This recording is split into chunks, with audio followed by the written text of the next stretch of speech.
Chapter 62 Sewing shoes. The women sitting on the straw piles at the village entrance and basking in the sun were all shocked to see the two coming over. Then, the lively atmosphere immediately cooled down.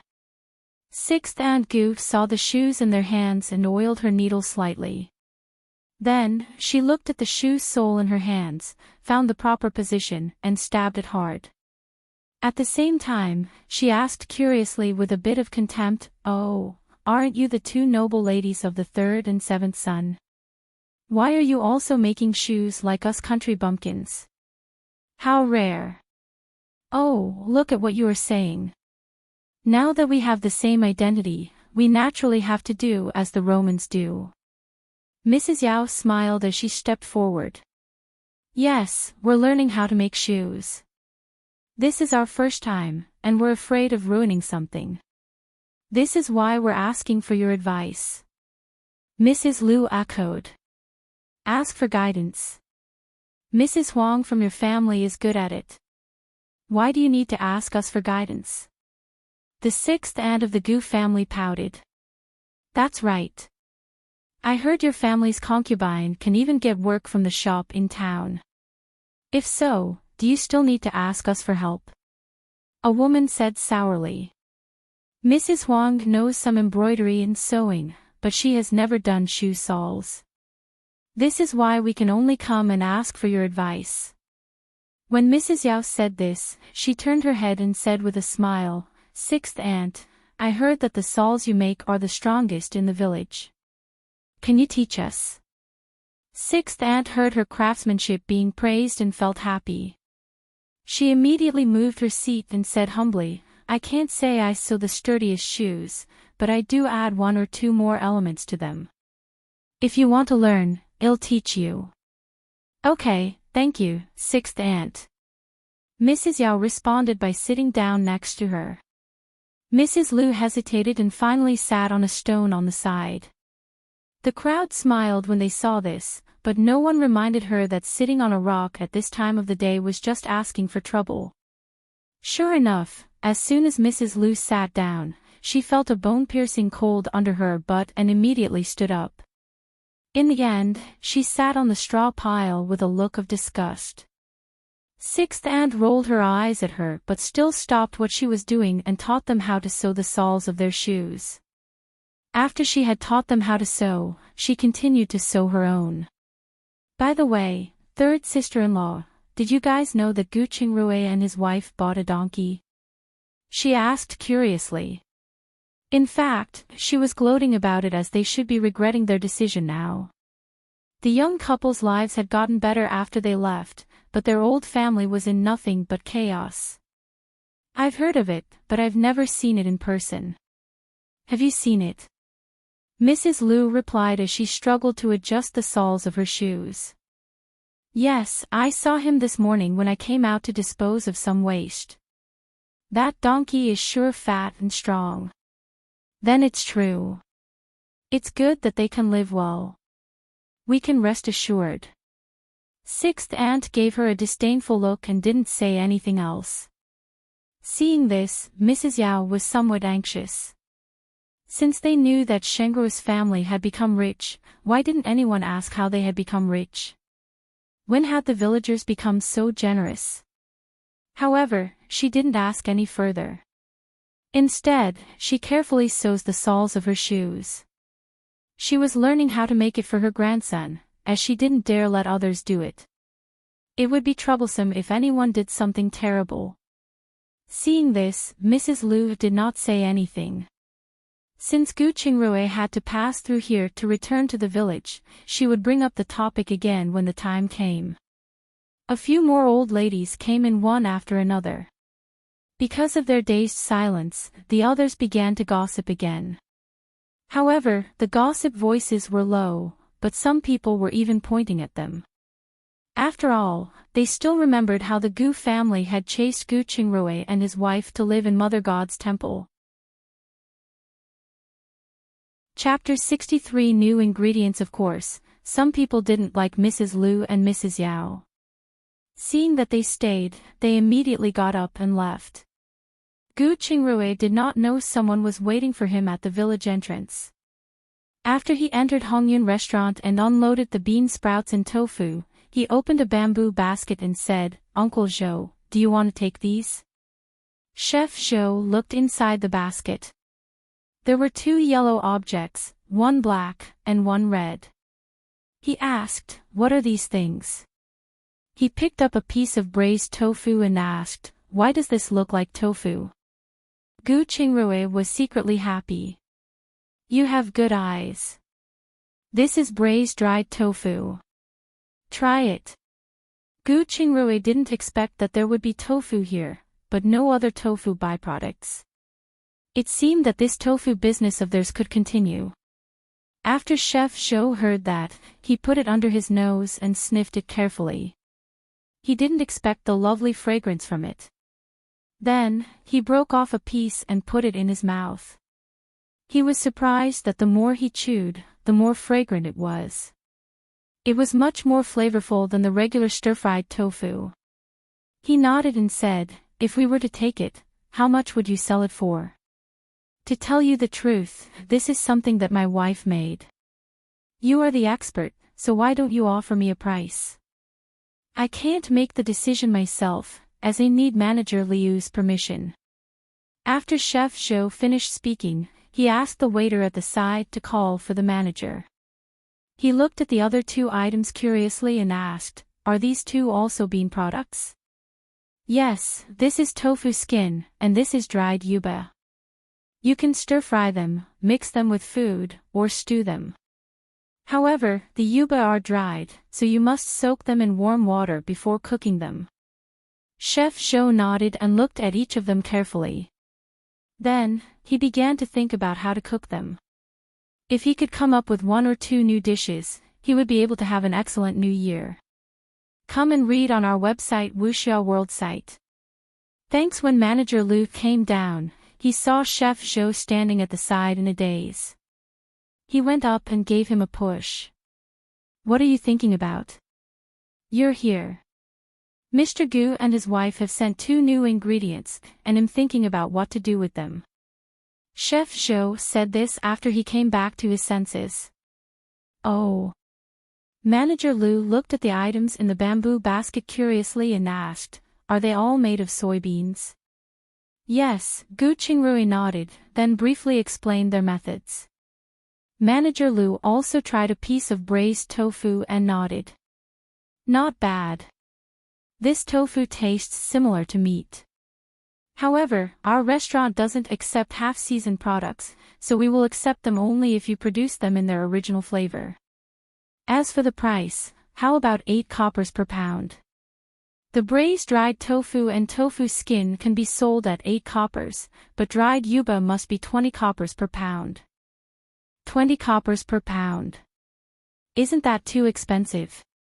To put it bluntly, 3 pounds of soybeans could only produce almost 1 pound of dried yuba. With the addition of firewood needed, we will only earn our labor. If it were another person, we would sell it to them for at least 25 coppers per pound. Manager Liu picked up the dried yuba and looked at it carefully under the sun. It was very fine and dry, and it could be transported over long distances, being able to be stored for a long time. It was indeed a rare good food item. Then, he remembered that a pound of soybeans sold for 5 coppers in the grain store, so he hesitated for a moment before nodding. "All right, well, accept your prices. I will take these for now, and we'll decide how much we want tomorrow." "All right. As for the braised tofu, you guys can keep it for drinking snacks." After Gu Qingrui finished speaking, he moved the ingredients into the kitchen, received his payment, went to buy some medicinal herbs, and rushed back. Chapter 64. Blocked. After Gu Qingrui left, Manager Liu looked at Chef Zhou and said, "They'll have to trouble you to work hard today and study these 3 things thoroughly. With these few things, we can let those who don't like to eat meat have a taste of meat. Don't worry, they'll start now." After Chef Zhou was done speaking, he took a piece of braised dried tofu and chewed it slowly, trying to find out what spices had been added to make it so delicious. Mrs. Yao saw Gu Qingrui driving the donkey cart at the village entrance. She immediately stood up and said, "Qingrui, did your family really buy a donkey?" "Yes, Auntie." "Nice to see you basking in the sun." Gu Qingrui replied politely and drove the cart forward. Why did you buy 3 broken water tanks?" After Mrs. Yao saw the hole at the bottom of the water tank, she asked curiously. At the same time, one of her hands tightly grabbed the side of the carriage. Gu Qingrui looked at her intensely. He understood what she implied without her asking. This was because Gu Qingxi had made a special trip to his house before he left in the morning. Gu Qingxi told him their family had been eyeing Gu Shengrui's wealth source. However, he had not expected them to act in full view of everyone. What did he buy? Qingrui brings a water tank in and out every day. Don't you know that? At this time, Sixth Aunt stood up and walked over. Her eyes narrowed when she saw Mrs. Yao's hand holding the carriage's side. She knew what was going on now. How else would these 2 ladies suddenly want to learn how to sew shoes from her? It turned out that was a lie, and what they really wanted was to stop Gu Qingrui. However, she was also quite curious about what kind of business they were doing, so she asked, "Qingrui, what are you doing here every morning?" "I'm just sending some bean sprouts to Hongyun restaurant and stocking up on some medicinal herbs." Gu Qingrui replied. "Bean sprouts? What are bean sprouts?" Hearing this, Sixth Aunt Gu became even more curious. She had never heard of bean sprouts before. "Qingrui, are you referring to the new bean sprouts dish from Hongyun restaurant? I heard their vinegar-fried bean sprouts are crunchy and refreshing, with a hint of spiciness. They're very delicious." At that moment, a woman spoke up. "Now that you mention it, I heard of that too. 2 days ago, when I was at the market, I heard there was a new bean sprout dish that was delicious, and I had to line up in advance. Any later, and it will be gone. Come and read on our website Wuxia World site." "Thanks, is that true? We have to line up to enjoy a dish. I've only heard of it, but I've never eaten it before." "Qingrui, the bean sprout you're talking about, is it the same dish they're talking about?" Sixth Aunt asked Gu Qingrui. "Yes, but it's just a vegetarian dish. There's a lack of vegetables in winter, so that's why everyone else is interested in it for now." Gu Qingrui replied. "That's already very impressive. We've lived our entire lives without even thinking about it. Thanks for the praise. We'll treat you to some bean sprouts when you come over." Sure, I'll go when I'm free." Sixth Aunt Gu smiled and nodded. "Qingrui, I heard that these vegetables are quite expensive. Can you teach us how to grow them? We can also earn some money to celebrate the new year." Yes. It's such a good way to get rich. You shouldn't keep quiet about it." "That's right. We've been affected by your family one way or another. You can't just keep it to yourselves." Sixth Aunt Gu felt guilty when she realized they were going too far. She wouldn't have been curious if she had known this would happen. She waved her hand and said, all right. Are you trying to rob him or something?" "That's right. These people have been affected, so why don't you mention the benefits you got from it?" Mrs. Lu said indignantly.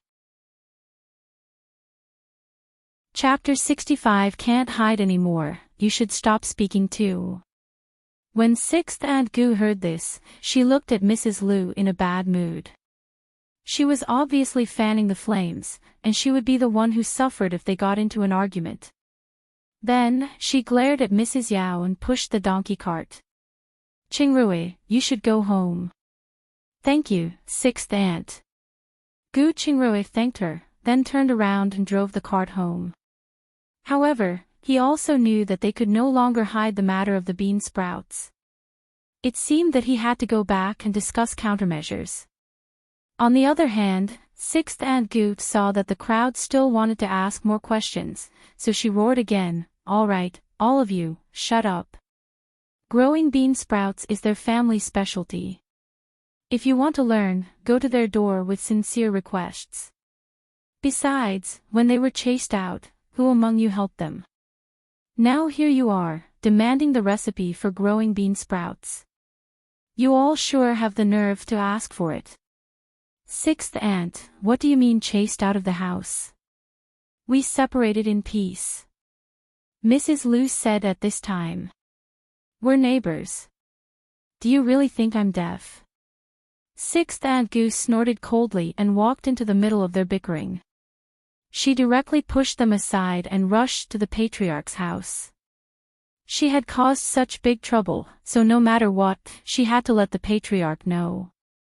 Otherwise, it would be ugly if things got out of hand. When Mrs. Yao and Mrs. Lute saw this, they wanted to chase after her and stop her, but when they saw the direction she was heading, they looked at each other and immediately went home. As for the others, after looking at each other for a moment, they immediately dispersed and returned to their respective homes. On the other hand, Zhou Ying, drying yuba in the courtyard, saw Gu Qingrui return and asked, "Rui, how is it? Did you sell the tofu?" After speaking, she hung the yuba in her hand to dry and went forward to help him unload the cart. "They have accepted it, but it'll have to wait until tomorrow to know how much they want." "Oh right, about the dried tofu. They said they only wanted the original flavor, not the braised variety." "Right, they have a chef. It will increase the cost if they buy half-seasoned products. Let's talk about it tomorrow. Come and read on our website Wuxia World site." "Thanks, well, no matter what, it's fine as long as it can be sold." After Gu Qingrui briefed her about the restaurant matters, he told her about the incident at the village entrance. "I'm afraid we can't hide the bean sprouts anymore. What are your thoughts on this? What do you think?" Zhou Ying asked. Then, she looked at the donkey, who was sniffling and leisurely eating the withered grass by the shed. It seemed that it was all because of the donkey. But it was only a matter of time. Even if she knew it would turn out like this, she would still buy him for convenience. "Well, only teach them and not involve ourselves in anything else. What do you think?" Gu Qingrui replied after a moment of hesitation. "That's exactly what I think as well. Also, let's make it clear. After teaching them, we don't care if they can sell them or not." "All right, then it's decided." After Gu Qingrui finished speaking, he tied the donkey and put the cart to the side. Finally, he carried a large bag of medicinal herbs and walked into the house. Zhou Ying went back to the house to pick out the tofu skin. On the other hand, when Sixth Aunt Gu arrived at the patriarch's house, only Mrs. Wang was at home making their children's clothes. When she saw her coming in, she paused and asked curiously, "Sixth Aunt, why are you here? Aren't you supposed to be at the village entrance chatting?" Then, she lowered her head and continued sewing her clothes. "Sister-in-law, don't mention this anymore. It's precisely my chatting that's caused trouble," Sixth Aunt Gu said as she sat on the brick bed with a peeved expression. "Trouble? What trouble?" Mrs. Wang stopped what she was doing and asked. Sixth Aunt Gu did not hide anything and told her about what happened at the village entrance. "The third and seventh sons' wives are really horrid. They didn't act as Shengru's elders at all. It seems like they have used me." Chapter 66 Spreading the news, they definitely used you. Otherwise, why would the two of them, who have always disliked us, take the initiative to find us? Two shameless women, you just watch how I deal with them in the future. You should stay away from them. No matter what, that they've crawled their way out of the capital. In terms of schemes and means, we're not their match. Hearing her words, Sixth Aunt Gu felt indignant, but she calmed down. Then, she asked, "Sister-in-law, now everyone in the village knows about Gu Qingrui and his wife selling sprouts. What should we do? Should we tell Big Brother? It's almost noon. I'll let your brother know when he's back. Mrs. Wang paused for a moment and said in a bad mood, you too, in the future, you should keep your mouth shut, or else everything will be ruined by your blabbering. I know, sister-in-law. I'll go back now. Sixth Aunt Gu stood up and left. Mrs. Wang looked at her back and shook her head, but she was also a little curious about Gu Shengru's bean sprouts. On the other hand, the women on good terms with Mrs. Bai immediately went to her house to report after dispersing from the village entrance. Therefore, by noon, when the village chief and patriarch knew about this, they couldn't even enjoy eating lunch. The people from the two clans, especially those who had financial difficulties, came to visit. They asked them to go to Gu Shengru's house and see if they could get Gu Qingrui to teach them how to grow bean sprouts. In the Gu family's old mansion, after lunch, Mrs. Yao told the others about Gu Shengru selling bean sprouts. I heard these bean sprouts have been selling well at the Hongyun restaurant in town. I'm sure it won't be cheap. Qingrui and his wife are sure good at scheming. They didn't even tell us about such a good deal. If I had known, Mrs. Chiao interrupted her with a dark face. If you knew, what could you have done? You've been bullying them so much, so how could you expect them to tell you anything? Come and read on our website Wuxia World site. Thanks. After she finished speaking, she fiercely glared at Mrs. Liu. No, mother, didn't you not care before? Mrs. Liu met her resentful eyes and said aggrievedly. She was disgruntled. Everyone clearly didn't object to the separation of their family, so why did they blame her now? Especially the old woman. Don't think she didn't know that this old hag had more silver than any of them. She didn't even help Gu Qingrui and his wife back then.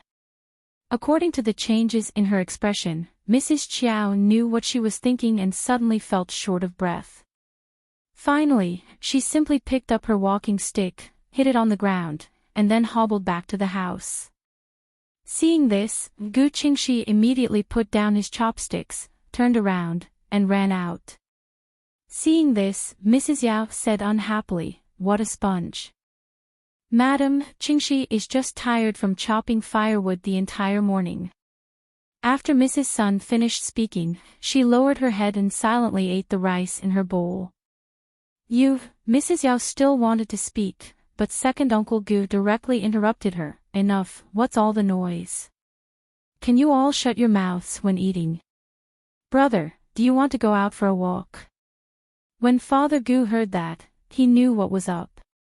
He hesitated for a moment, but still nodded and walked out. Because the family's income was minimal, they could only watch as their wealth decreased if they didn't find something to do. Most importantly, two grown men lazily living off the women at home was not a good impression. Chapter 67 Visit. After they left the house, the two went straight out.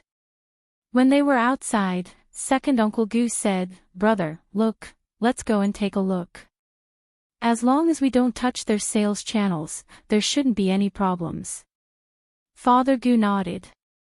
After he finished speaking, the two of them walked toward the end of the village. However, they were so frightened by Air Zhuang that they didn't dare go in. Gu Qingrui heard the dog barking and walked out. A cold smile flashed in his eyes when he saw the two people standing outside the door. He hesitated for a moment, but still walked over and invited them in. When second Uncle Gu saw a yuba being dried in the courtyard, he asked curiously, Qingrui, what are you doing? Bean products. Gu Qingrui did not reply after that as he led them into the house.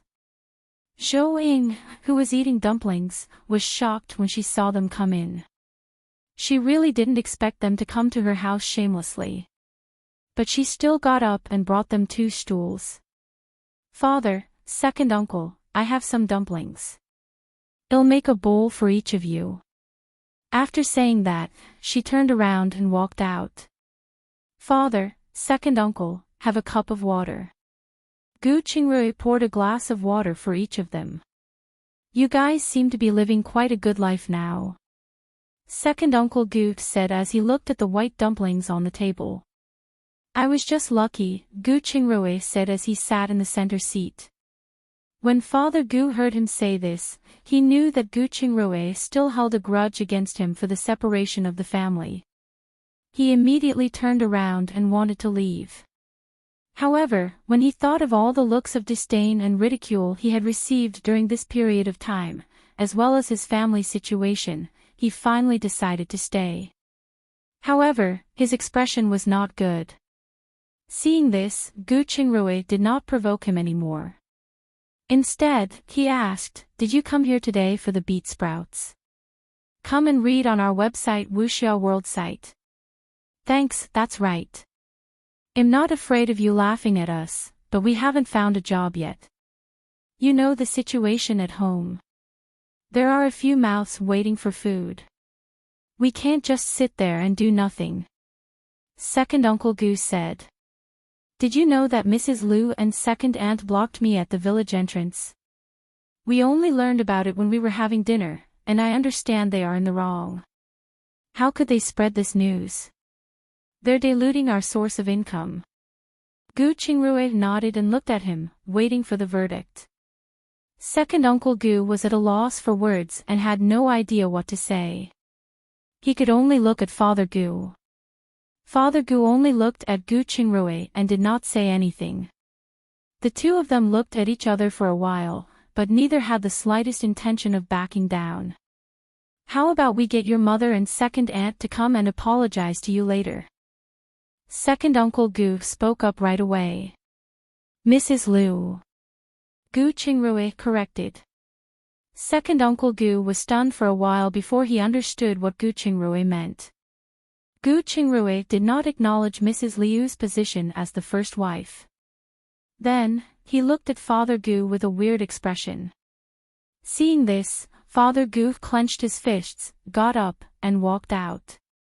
"No, big brother, you," Second Uncle Gu immediately chased after him, and the two avoided Zhuang.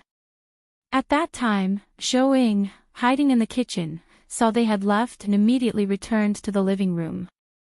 She saw Gu Qingrui eating dumplings with his chopsticks and smiled. While eating the dumplings, she sat down and asked, "Rui, what did they say?" Second uncle meant to have Mrs. Liu and second aunt apologize.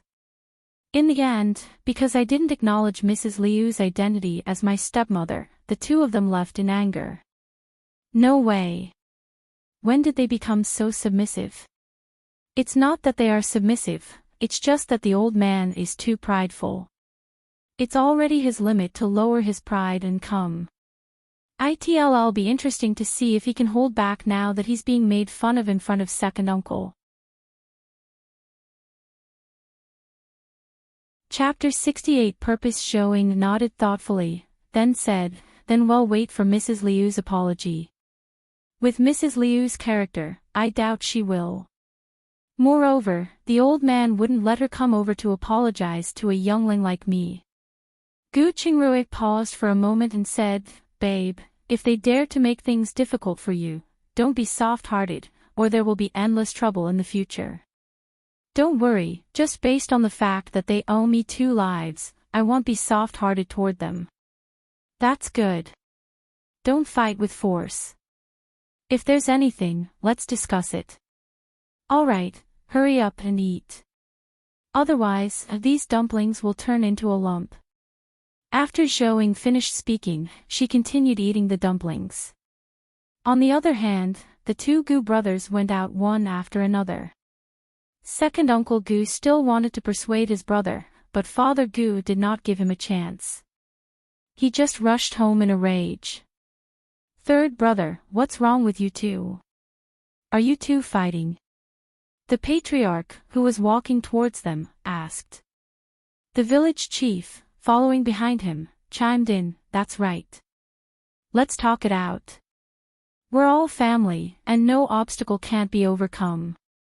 Sigh, don't mention it. We went to Shengruo's place just now." Second Uncle Gu explained. But before he could finish his words, Father Gu interrupted him, stop talking, aren't you ashamed? After he said that, he greeted the patriarch and the village chief before rushing home. Second Uncle Gu helplessly shook his head at the two of them and followed Father Gu. After they had walked far away, the village chief looked at the patriarch and asked, "Qingji, do they have the same goal as us?" "It should be, but it looks like he struck a nail." The patriarch replied thoughtfully. Otherwise, seventh brother would not have looked like he wanted to say something but hesitated. "Then, let's go take a look first. There are conflicts between them, and some things are easier for us to discuss.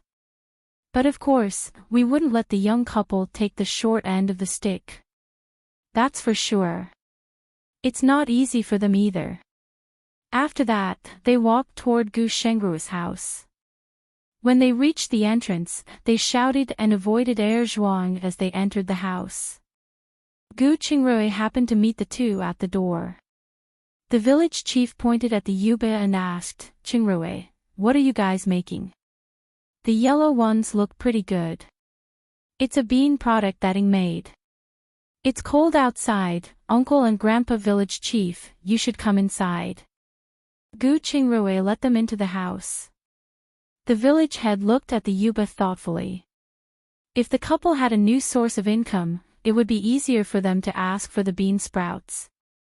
When Zhou Ying saw them coming in, she naturally knew their purpose. She greeted them and went to the kitchen with their bowls and chopsticks.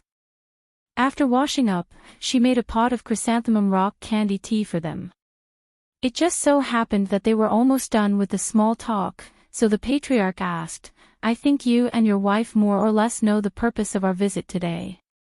"I guess. It's about the bean sprouts, right?" Gu Qingrui nodded. "Yes, that's why we're here with our thick skin to ask for your opinion." The patriarch nodded. "But, it's not something forced." The village chief added. "As you know, even though our village is better off than the other villages, that's when it's considered as a whole. Nearly half of the families here are still living a bitter life, so it's best to teach them. Of course, even if you did teach them, I wouldn't let you do so for free. You can state any conditions you want. If they accept, then go ahead. If they don't, then it's their own business." Chapter 69 Condition. As soon as the village chief finished speaking, the donkey outside brayed. Gu Qingrui and Zhou Ying looked at each other, and Gu Qingrui said, "Since they've come to you to ask for a favor, I'm sure they really need a job. We can't just stand by and do nothing. We must say this in advance, we will only teach them. The way they sell, the price drops, and the amount they earn has nothing to do with us. Don't look for us if there's any trouble. That's for sure. That's their own business." The village chief said, surprised. "What do you want in return?" he asked. "How about this? Whoever learns it has to send a strong laborer who can come here and help build a shed for the donkey in the backyard for 2 days. Or providing some clay and wood will do." Gu Qingrui replied. The patriarch and the village chief exchanged glances and immediately nodded. "All right, it's settled then. Well, go and tell them." After a few polite words, they drank their cup of tea and left in a hurry. That night, the two elders sent a letter. Everyone who accepted their conditions could start work tomorrow. At the same time, Zhou Ying also promised them that she would teach the people who came how to grow bean sprouts. Of course, the Gu family's old mansion had also received the letter, which made Father Gu and Second Uncle Gu quite angry. If the entire village was learning to grow bean sprouts, how could they still make money? Thinking of this, Second Uncle Gu growled, "What an ingrate. He would rather give the village a way to make money than us. They've gone too far. No matter what, we're still a family. How can they help an outsider?" Gu Qingye immediately echoed that indignantly when he heard that. "I told you," there. Just as Mrs. Lu opened her mouth, Father Gu glared at her and said, "You shut up. No, brother, just as Mrs. Yao was about to plead, Father Gu glared at her and said, "You shut up too." This, Mrs. Yao still wanted to retort but was directly pulled to the side by second Uncle Gu. "Uncle, father, you can only blame Qingrui for this matter. How can you blame aunt and mother?" Gu Qingji said indignantly as he supported Mrs. Yao, who had almost been pulled down. "Brat, do we look like we can't tell right from wrong? Do you know what your mother and aunt did this morning?" Second Uncle Gu slammed the table and said in a bad mood. "What?" After Gu Qingji heard this, he looked confused and then looked at Mrs. Yao. When Mrs. Lu and Mrs. Yao heard this, they immediately retreated to the side with guilty expressions. Suddenly, Mrs. Chiao said in a neutral tone, "Qingrui planting bean sprouts were spread by the two at the village entrance. Otherwise, how would the village know about it? What they're doing is equivalent to cutting off Shengruo's source of income. Do you think that he will teach you now? But Qingrui shouldn't teach everyone else." Mrs. Yao said unhappily. If they won't teach them, the entire village will be jealous and find trouble with them. Ultimately, it's all because of your stupid and terrible decisions. Mrs. Chiao rolled her eyes at her. "It's time for you to face reality," she continued. "This is Shanghai village, not the capital. Without the royal merchant's title, and no one respecting you on behalf of the princess, no one will care about you. Indeed, it's already good enough that they didn't bully us." Second Uncle Gu paused for a moment before he continued, "Actually, Qingrui didn't say that he wouldn't teach us. He just wants sister-in-law and your mother to apologize to her." "An apology? Can he bear taking my apology? Isn't he afraid of shortening his lifespan?" Mrs. Lu immediately shouted angrily.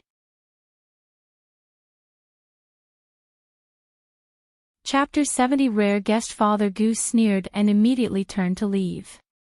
Gu Qingye saw that his father was about to give up and quickly chased after him. "Father, why don't I apologize to Qingrui on behalf of my mother and second aunt? It's too late. Forget it." Father Gu shook his head and turned to walk into Mrs. Gu's room. Gu Qingye immediately reached out to stop him and said, "Father, I don't think it's too late. The whole village is growing bean sprouts, so it might be an opportunity for us." "An opportunity?" Father Gu paused for a moment, but his eyes immediately lit up. "You mean to sell the sprouts?" "Yes, think about it. If the villagers sell them alone, they won't find a good market. They can only peddle in towns or nearby villages because of the cold. They can't sell for any good price at all. But if we organize ourselves and use the oil mill's ships and channels to ship it out, it'll be different." Although Father Gu disagreed with using the oil mill ships to sell goods, he had to admit it was a good idea. At that moment, he thought of someone he had once helped. It seemed that it was time for him to go over and take a look. Otherwise, it would be difficult for him to develop on this small piece of land with the Chiao family suppressing him. "Then you can make a trip there when you have the time," he said.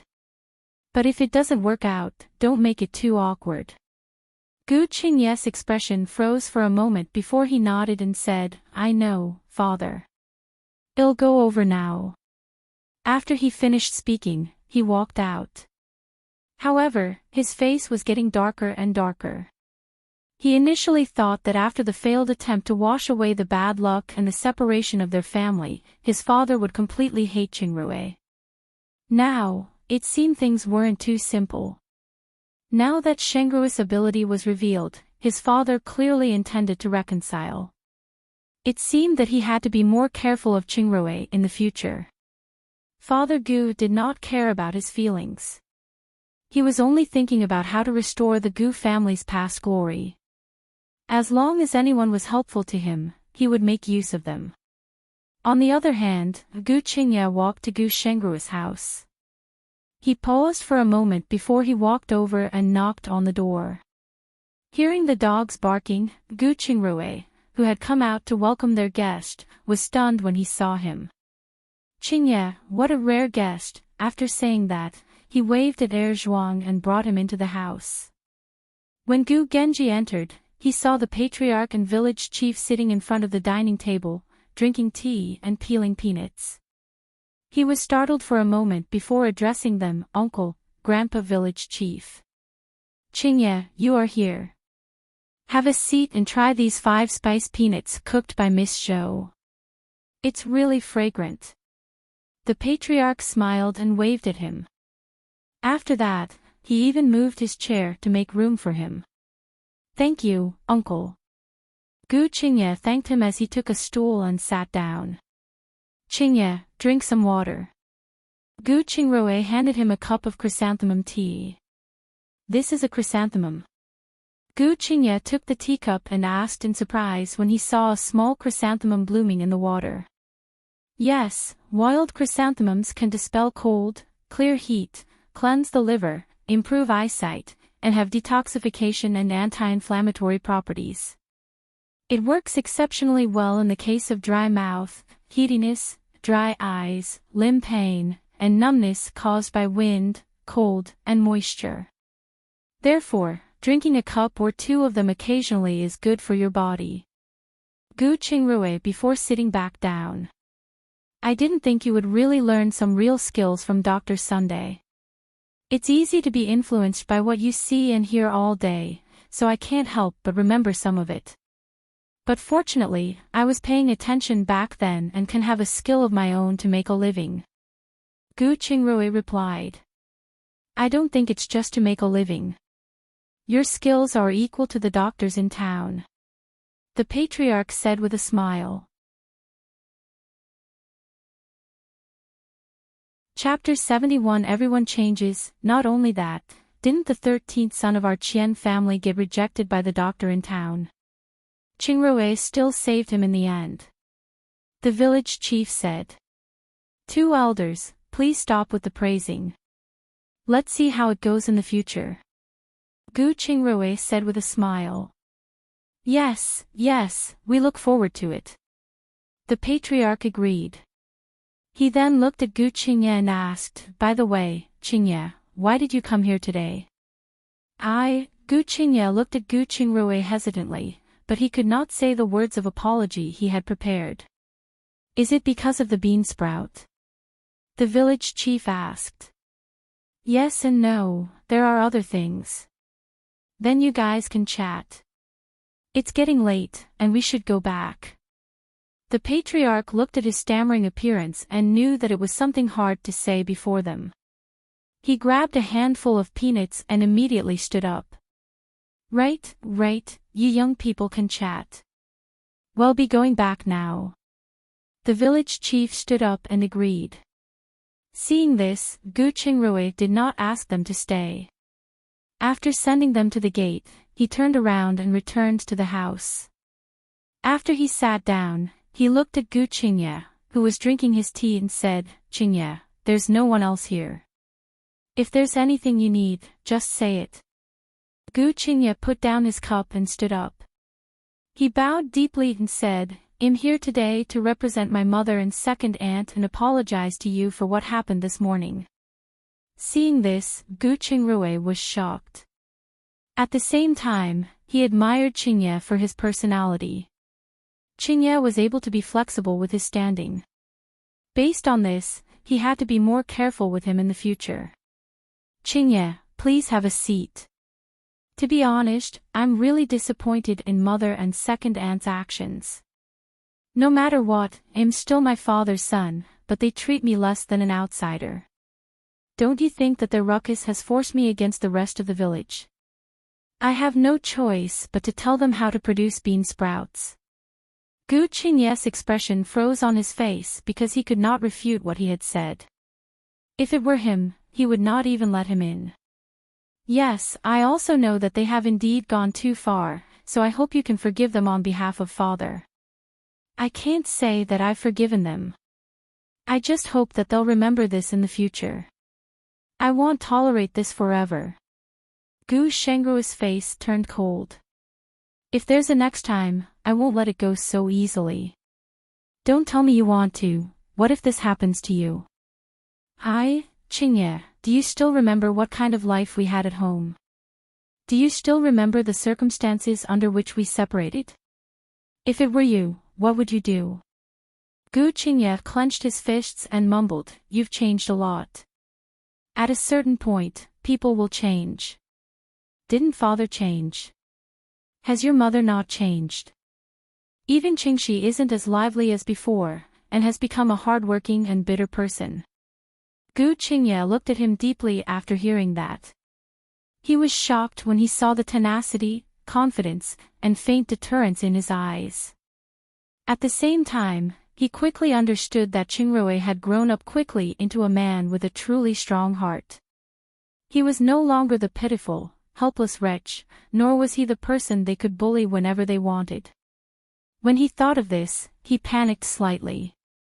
It seemed that his third brother was going to break away from their control completely. Chapter 72 Recipe in exchange for roast chicken. After a few polite words, Gu Qingye left. Gu Qingrui sent him to the door and said, "If you want to learn how to grow bean sprouts, let Qingxi do it. It's straightforward. See you." Gu Qingye was stunned for a moment before he nodded and turned around to leave. After Gu Qingrui sent him off, he went to the kitchen and started to work with Zhou Ying. On the other hand, Gu Qingye returned home and saw that the lights in his room were still on. He paused for a moment, turned around, pushed the door open, and walked in. Seeing Father Gu sitting before the candlelight reading a book, he remembered what Gu Qingrui had said before and sized him up thoughtfully. Ignoring his other aspects, even just his appearance had changed. His father had aged more than 10 years, and his face had become much thinner. After sensing his gaze, Father Gu raised his head and saw him staring at him for a while. He couldn't help but ask, "What are you looking at?" "It's nothing. I just found that father's sideburns are full of white hair," Gu Qingye said as he sat down. "I'm old. No matter what, I'm already in my 40s. Since I've stopped taking all sorts of supplements, it's normal that I'll look my age." "How did your discussion go?" Father Gu asked. Gu Qingye shook his head and briefly told him about their conversation. "Father, he has completely changed." After hearing this, Father Gu pondered for a moment. He looked up at the window with empty eyes and said, "He's right. We've all changed. It's just that some of us have become stronger, some of us have become weaker, and most of us are still living in dreams." Gu Qingye looked at him in shock after hearing that. All kinds of emotions surged through him, making him feel like crying. Especially when he thought about working in the workshop, suffering from pain he had never experienced. His back would always be sore, but in order to survive, he had to grit his teeth and persist. Sleep early and take it slow. You'll find your way out. After Father Gu sensed that Qingye was not in a good mood, he patted him on the shoulder, got up, and walked out. After leaving the house, Father Gu turned around and looked for Gu Qingxi. Father Gu informed him that he would learn to grow bean sprouts the next day. Then, he told second Uncle Gu that he was going to the main hall to chat with their mother. As for what they talked about, no one knew. The next day, Mrs. Chiao personally watched as Mrs. Liu and Mrs. Yao worked, so they couldn't slack off. After Gu Qingrui delivered the goods to Hongyun restaurant and received his pay, he found manager Liu and determined the amount of tofu skin and dried yuba needed. He told him that they were going to spread the recipe for growing bean sprouts. "Manager Liu, I estimate that in less than 10 days, there will definitely be a lot of people coming to the town to sell bean sprouts. I hope you can make preparations early. It doesn't matter since our bean sprout cooking recipe has been launched." Manager Liu hesitated and continued, "Since you plan to spread the method of growing bean sprouts, I wonder if you could let me know what you think of me distributing the cooking recipe to other branches. As for the price, you can decide." "Of course I can. As for the price, I heard that your restaurant's roast chicken is the best.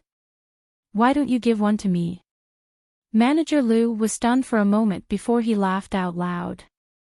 No matter what, I should at least give you 2. How about tomorrow? I'll save 2 for you tomorrow. Then it's settled. Gu Qingrui nodded and told him seriously about the things to take note of when growing bean sprouts. When you start growing your bean sprouts here, just let me know, and I will stop providing you with any more bean sprouts. After exchanging a few more polite words, he turned to leave Hongyun restaurant. Then, he bought some mustard, sweet noodle sauce, and streaky pork before going home. When Gu Qingrui left town, the patriarch brought a bunch of people carrying mud bricks and wood over. Zhou didn't expect Tian Zhuang to buy 6 huge wooden pillars over. Although they were rough and thin, they were more than enough to build a donkey shed. Chapter 73. A question. Zhou greeted the crowd. After choosing the spot for the shed, she left them to their things and returned to the front yard. After a short while, the women who wanted to learn to grow bean sprouts came over one after another. After everyone had arrived, Zhou started her lesson. She told them the whole process of growing bean sprouts and the things to pay attention to. In the end, she even took them to the kitchen for a visit. The whole process took less than 15 minutes, and the women were in disbelief. If I knew it was so simple, I wouldn't have come to learn, someone said regretfully. I've just thrown in 100 clay bricks for nothing. No one forced you to come. Mrs. Bai turned her head and scolded the person. Besides, everyone knows how to cook, but the same dish will taste different when cooked by different people. If you want to sell your food for money, you have to learn how to cook, don't you? Indeed, no matter how easy it is to grow bean sprouts, we've lived half our lives without anyone discovering it. 6th and Gu agreed. I think it's better to go home early and try to grow bean sprouts. Everyone immediately shut up when they heard that. Those who confirmed that they had remembered everything immediately went home to work. Those who weren't confident asked Zhou a few more questions and only left after they remembered everything. When most of them had left, Gu Qingxi walked in with a half-carried basket of firewood and said, "Third sister-in-law, Uncle said that Qingrui asked me to come and learn how to grow bean sprouts. Is that true?" "Of course, it's true. Follow me." Zhou brought him to the kitchen and taught him about it. Just as she finished, Gu Qingrui walked in with some things. He looked at Gu Qingxi and said, "Qingxi, you are here. Help your sister-in-law cook, and let's have lunch here." He handed 2 pounds of streaky pork and their sauces to Zhou as he said that. Gu Qingxi's eyes lit up when he saw the food. "Third sister-in-law, are you planning to eat zhaojiangmian for lunch?" "Yeah, zhaojiangmian is simple to cook, and everyone loves it." "Sure, I'll help you start the fire.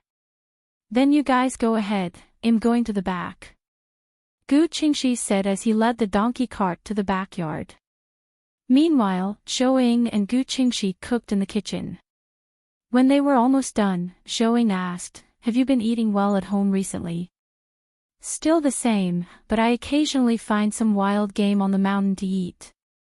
Plus, you guys give me some snacks sometimes, so it's okay." "I see. Growing bean sprouts is an opportunity, so you better seize it."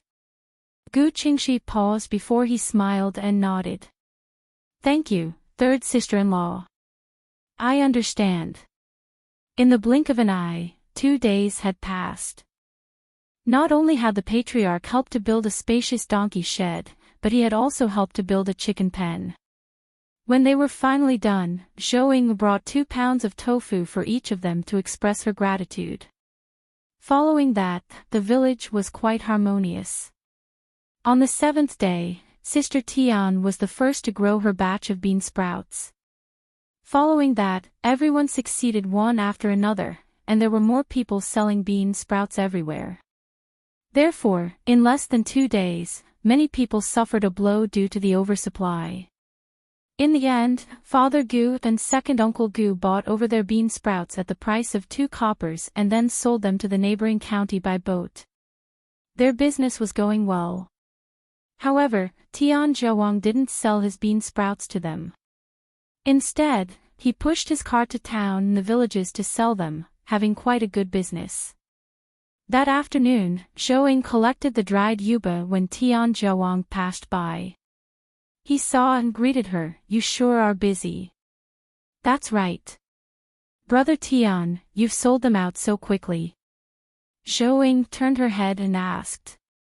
"I supplied some to a small tavern, so it was a quick day." Tian Zhuang paused for a moment and pushed his cart into her garden. "Sister, do you still make the braised dried tofu you made before?" Chapter 74 Jealous, Why? Zhou was stunned and asked, "Brother Tian, do you want to buy them?" "Yes, I'm out every day anyway, and it's too bland for me just to sell bean sprouts, so I wanted to sell them together. By the way, if you have extra tofu, you can also share a plate with me to try to sell it." Zhou replied, "If that's the case, I'll give you 10 pounds of tofu and 5 pounds of dried tofu to try. If it sells well, increase the quantity." "Thank you so much, sister." Tian Zhuang nodded and asked, "I wonder about the price." "Well, see how it goes tomorrow. Don't worry, I won't cheat you." "Alright, I'll leave you to your work," Tian Zhuang said as he pushed the cart and walked out. After Zhou finished her work, she quickly picked up 10 pounds of soybeans and soaked them. After that, she used a pressure cooker to make a pot of beef soup. She planned to eat them with noodles when Gu Qingrui returned. What she didn't expect was to wait until midnight. She had fallen asleep on the bed until Zhuang's cries woke her up. After suddenly waking up, she was confused for a moment before she came to her senses. She stood and walked out.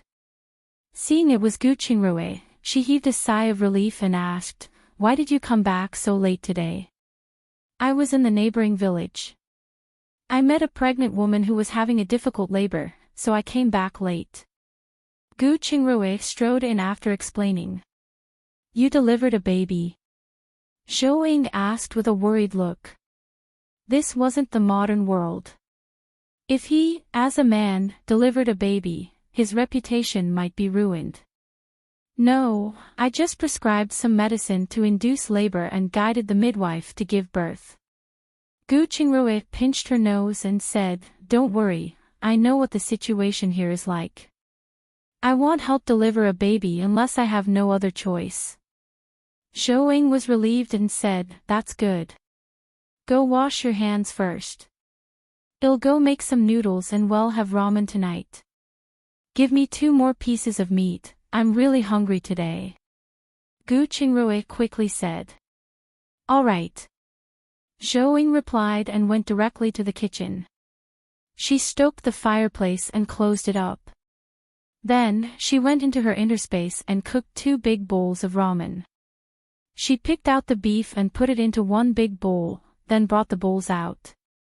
After a warm meal, Gu Qingrui took a money bag from his medicine box and handed it to her.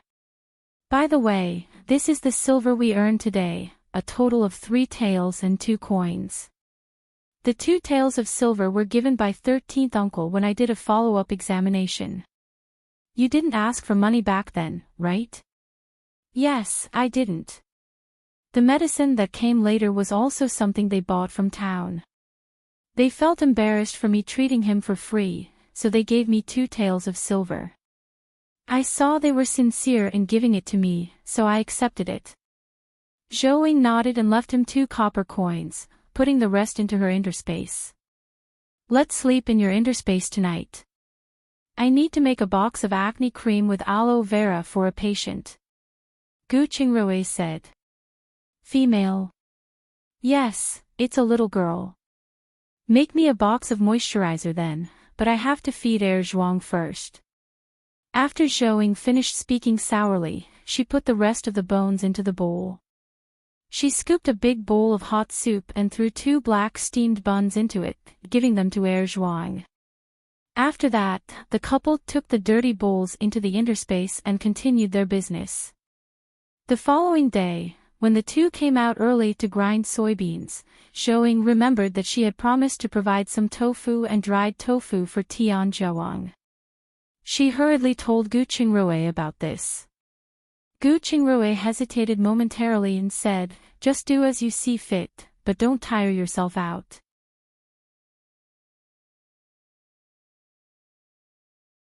Chapter 75 Taking Orders. Yes, I know. Zhuang promised, and she started to get busy. However, Zhuang didn't expect that before noon, Zhuang came with a cart and asked, "Sister, do you still have any more dried tofu and tofu? Especially the dried tofu. I delivered all the ones you gave me to the tavern, and I don't have any more to sell." Zhuang replied, "I really don't have any more. You can only wait until tomorrow. Then can I order 1 huge plate of tofu and 50 pounds of dried tofu for tomorrow?" "So many?" Zhuang asked in surprise. Then, she thought of the various things stored in her interspace and asked, "Brother Tian, what is the size of the tavern you are talking about?" "It's a small tavern on the dock, specially open for the hard laborers, so they can't afford anything expensive. This dried tofu is a delicious side dish with a little mix, so the boss wants to order more." "Okay," Zhuang said. "I'll give you a new dish tomorrow to try selling it at the tavern. See if the others want it." "What dish?" "It's a secret for now." "Alright, I'll come over tomorrow morning." Zhuang turned around and left. After he left, Zhuang soaked another 20 pounds of soybeans and prepared a set of pig heads and pig intestines. After cleaning them up quickly, she put them into her interspace to stew.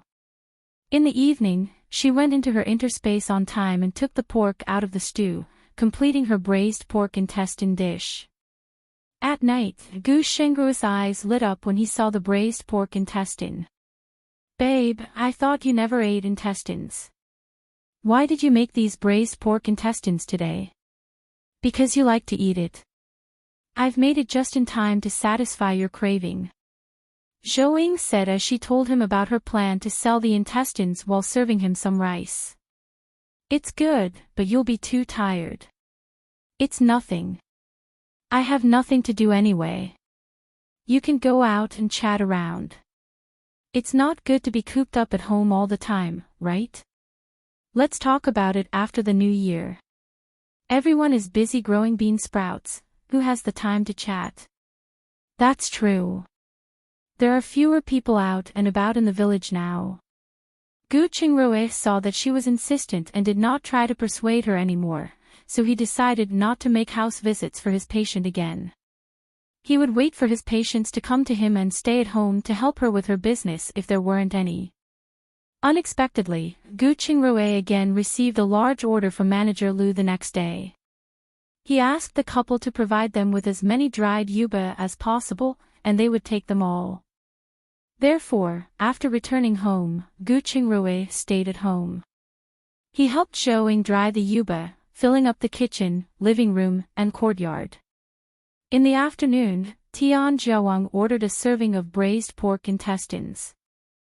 Seeing this, Zhuang felt it was impossible to stew them in her interspace. The two simply used the mud bricks left from the donkey shed to make 2 small stoves in the kitchen, bought 2 big pots, and ordered a few tofu molds. After that, she hired Dehua to help keep the kitchen fire going at the price of 100 coppers a month with lunch provided. She even told others that she would be buying more soybeans and firewood. It wasn't until 5 days later that the two of them started to get busy openly. Elder Qiao had just returned from purchasing the Gu family's business on this day.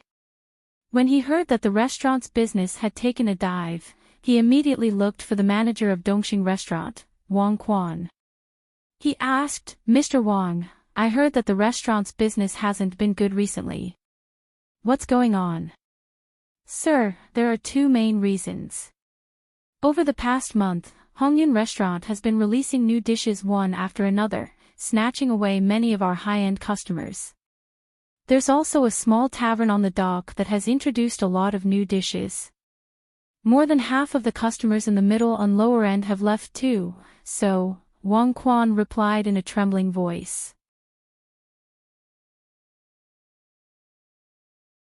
Chapter 76. A young girl in love. Elder Chiao stood up angrily and threw the teacup at him. You useless bastard. We can't touch Hongyun Restaurant because they have a strong backing, but can't you deal with that small tavern? What are you doing? Wang Quan was so scared that he trembled and wanted to hide but didn't dare to. Fortunately, the teacup fell short of his feet. After that, he took 2 steps back and knelt down. Master, please calm down. The people in the tavern aren't the problem. It's the person who supplied them that ruined our business, so I've been investigating that person for the past 2 days. Oh, did you find out? Elder Chiao finally heaved a sigh of relief. I did, but they're also supplying Hongyun Restaurant, so, it seems that they're quite capable. Get up and tell me in detail. Yes. After Wang Quan got up, he silently wiped his sweat.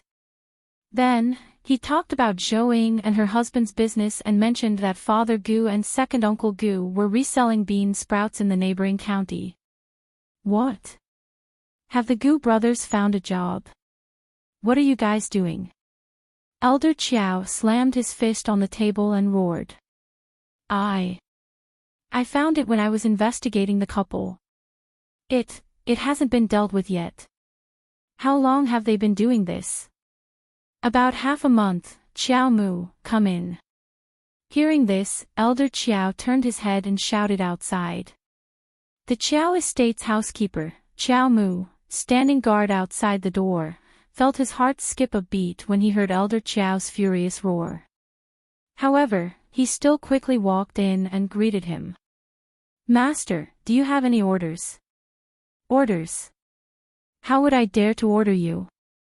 You're so busy that you've forgotten the most important thing I tasked you with, right? I don't dare. Alright, let me ask you. Do you know that the Gu brothers have found a job? Chiao Mu was at a loss when he heard this, and his heart skipped a beat. He thought that he was done for this time due to his negligence.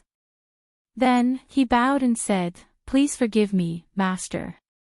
I have been checking the autumn accounts recently, so I didn't notice what happened to the Gu brothers.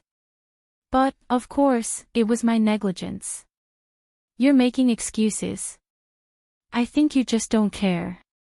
Yes, your humble servant, stop it. Ask Mr. Wang to tell you about the Gu brothers and quickly settle this matter. Elder Chiao said to Wang Quan at this point, by the way, send someone to give me a taste of the new dishes at Hongyun Restaurant and that small tavern. You should also devise a new recipe as soon as possible and try to turn the situation around. Yes, Master.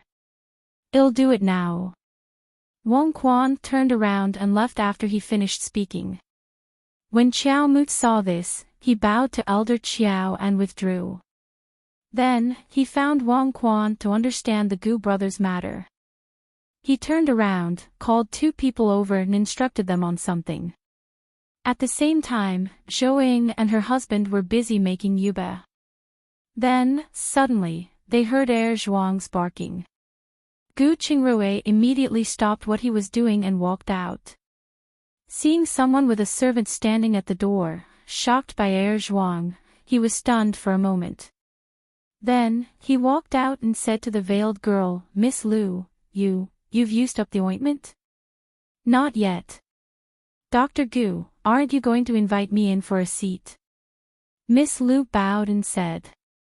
At the same time, she looked at him with a pair of wandering eyes, shyly and timidly, like a young girl in love. Gu Shengru's scalp went numb, so he directly refused, Miss Lu, it's a bit inconvenient inside. If you have anything to say, you can say it here.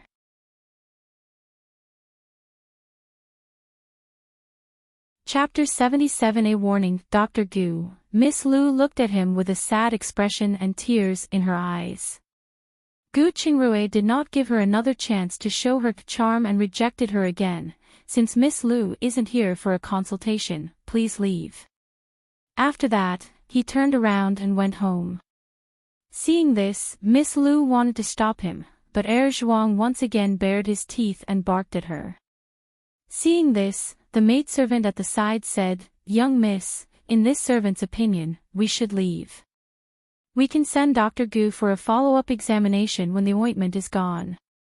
Otherwise, it would be troublesome if the villagers recognized us." Miss Lu looked around and saw many children and women staring at them curiously. Then, she looked at Zhuang, who was still trying to rush at her, and a malicious look flashed in her eyes. She looked like a completely different person from her weakling self just now. But in the end, she nodded, turned around, and left in her carriage. After they left the village, Miss Lu looked at the maidservant and said, "Chui, go back and find someone to poison that vicious dog of theirs to death." "Yes, miss." Chui nodded. She was obviously used to this. After that, she hesitated before saying, "Young miss, how should we deal with that Lady Gu?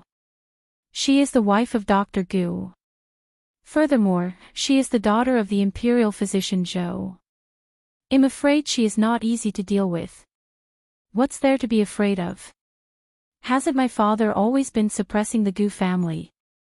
When the time is right, he'll give the Gu family a way out. By then, there'll be plenty of people who can help me."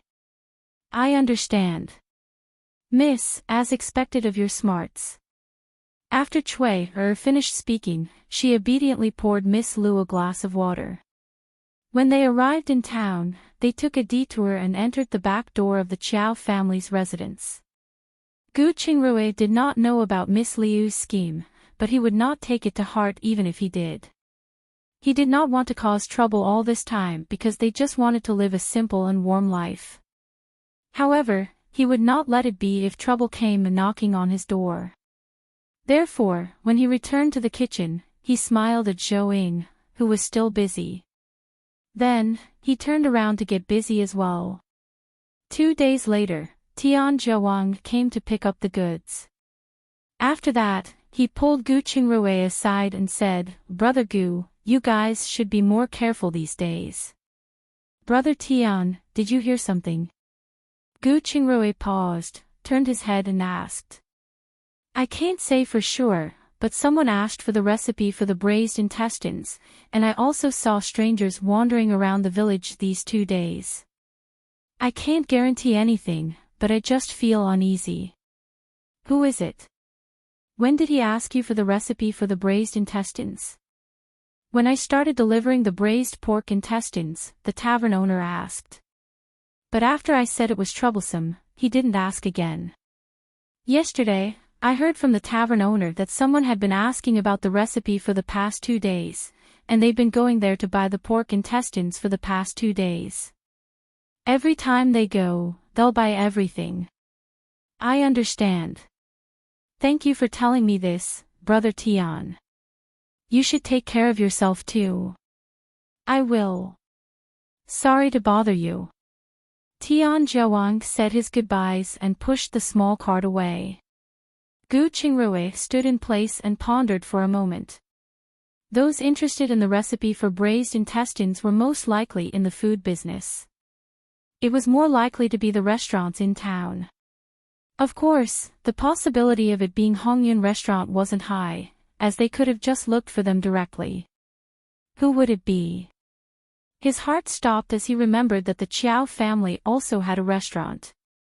It seemed that he had to investigate it carefully, or he would be in a disadvantageous position. Afterwards, he returned to the kitchen to load the goods he had prepared for Hongyun restaurant and drove the donkey cart back to town.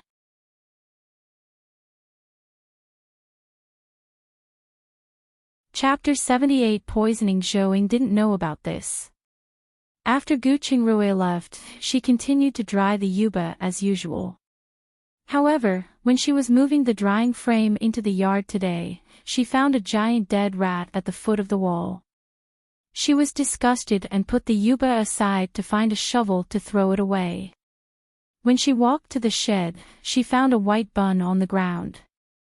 It was stuffed with meat. Seeing this, Zhou had a bad feeling in her heart. Because she never made pure meat buns, this must have been from someone else. Looking at the position, it was obvious that it was aimed at Zhuang. However, Zhuang was a dog. So who did he get in the way of that? The person had to kill a dog. Was it a thief? However, she quickly recalled that dogs had a sharp nose and that Gu Qingrui had trained it to sniff common poison just in case. Hence, she directly kicked the steamed bun through Zhuang's hut and shouted, Zhuang, sniff.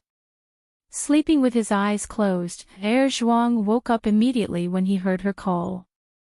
He looked at the bun before him and kicked it away without even sniffing. Then, he wagged his tail and squatted in front of her, looking like he was waiting for her to praise him. Seeing this, Zhou rubbed his head, then took a fresh chicken from her inner space and gave it to him. Then, she threw the steamed buns into a corner. Finally, she threw the rat away using a shovel and returned to work. After Gu Qingrui had delivered the goods and left Hongyun restaurant, he had not walked far when he met the tiger and leopard brothers, each holding a chicken leg and gnawing on it. After gnawing on it, they were still unsatisfied and even licked the oil off their hands. In his eyes, a light flashed. Then, he cracked his whip and drove the donkey cart over. My two brothers, you're going home. It's been a long time since I've seen you. When the two of them heard his familiar voice, they immediately froze. Then, they turned their heads and laughed dryly. Oh, it's Dr. Gu. When Gu Erjiang said this, he looked at the unfamiliar donkey cart and asked, This cart is yours? Yeah, I just bought it a few days ago. Come on up if you are heading back too. Don't mind if we do. After Gu Erjiang finished speaking, he immediately laughed and climbed into the cart. Qian Zhuang pouted when he saw this but still followed.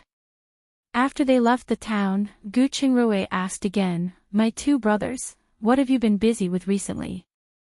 Nothing much. I just stayed at home to recuperate for a few days and went to town to do my old profession. Today is the day I get paid, so I plan to return home to visit. Your old profession? It's to help the gambling den urge others to pay their debts. Gu Erjiang replied with an awkward smile. This was their main job, and they would do some sneaky things when they were free. But, of course, they would never say these things out loud. I see. However, this job is not only dangerous, but it is also not a long-term solution. Have the two of you ever thought of finding a proper job? Dr. Gu, please don't mock us brothers. Who would want to hire us? That will depend on whether you have the determination to start over. Of course there is. No one wants to be chased around and berated every day. That's good. Why don't you two follow me? Gu Qingrui turned his head and asked. Dr. Gu, please don't tease us. We can't help you with anything. Why would I tease you guys? I'm serious. After hearing this, Gu Erjiang and Qian Zhuang looked at each other and saw the disbelief in each other's eyes. However, the two of them quickly shook their heads. They hadn't forgotten how he had quickly dealt with the two of them last time. If they worked under him, they would be tightly restrained by him.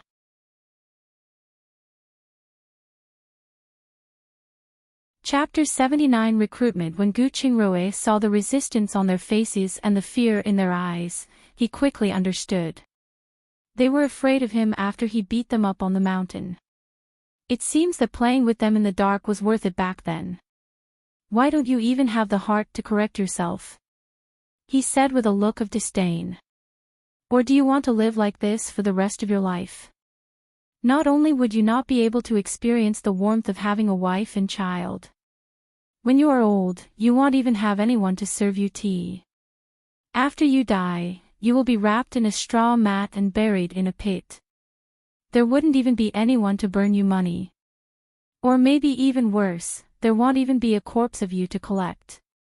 You will leave yourself to be fed to the crows and dogs, unable to leave behind an intact corpse.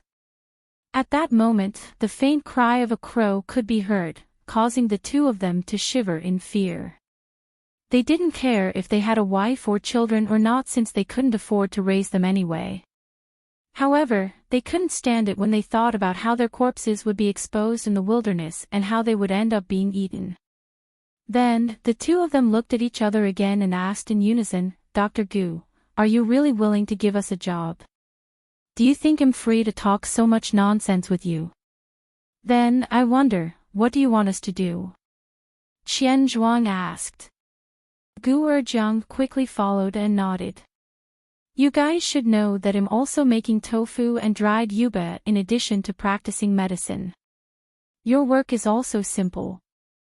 When I deliver my goods daily, you will drive the donkey cart to help pick out and collect the soybeans. You should be able to do this, right?" "Yes, definitely. But the salary? 10 coppers a day. I'll increase it when you do a good job. Just tell me if you're doing it or not." Let's do it, we brothers will do it." "Dr. Gu, aren't you afraid we'll drive the donkey cart out and leave?" Gu Erjiang asked at this time. "Unless you want to wander around for your entire life. Besides, you all have your own homes. Although they're a little run down, they're still worth more than a donkey." "Don't worry, Dr. Gu," the two men promised immediately. "We'll do our best. By the way, when do we start?" Qian Zhuang asked again. "In 5 days. In the next few days, help me keep an eye on the strangers who come to the village and see who they are. Also, find out who's asking about the recipe for braised pork intestine in town. Remember, just find out who it is. You don't have to take the risk. By the way, I'll pay you your salary for the next 5 days. There's such a good thing." Hearing this, Gu Erjiang was immediately happy. It was their strength to get information through the grapevine. "Dr. Gu, do you mean that there have been strangers in the village these 2 days and have been looking for trouble with you?" Qian Zhuang asked. "I'm not sure, but it's better to be safe than sorry. Do you guys dare to do it?" "Let's do it, alright, I'll leave this matter to you. Take this money and get a pot of alcohol. Consider it my treat." Gu Qingrui gave them some money after he finished speaking. "Dr. Gu, you're sure generous. Since you think so highly of us, we'll follow you," Qian Zhuang said as he took the money. When they arrived at the village, the three of them parted ways. However, Qian Zhuang met a stranger not far away. He immediately followed him quietly, thinking of the salary he had just received. After Gu Qingrui returned home and tied up the donkey, Shouing told him that someone had tried to poison their dog. Gu Shengrui's expression changed. "Where's the bun?" he asked. "Let me see." "It's in this corner of the shed," Shouing pointed out, pointing to the corner closest to the house. Gu Qingrui immediately walked over.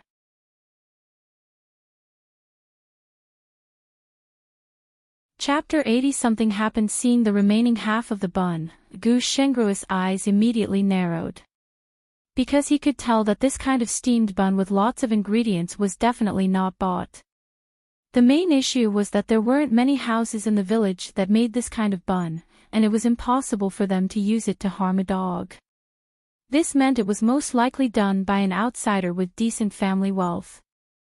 After that, he took out a piece of paper from his pocket and scooped out a small part of the meat filling.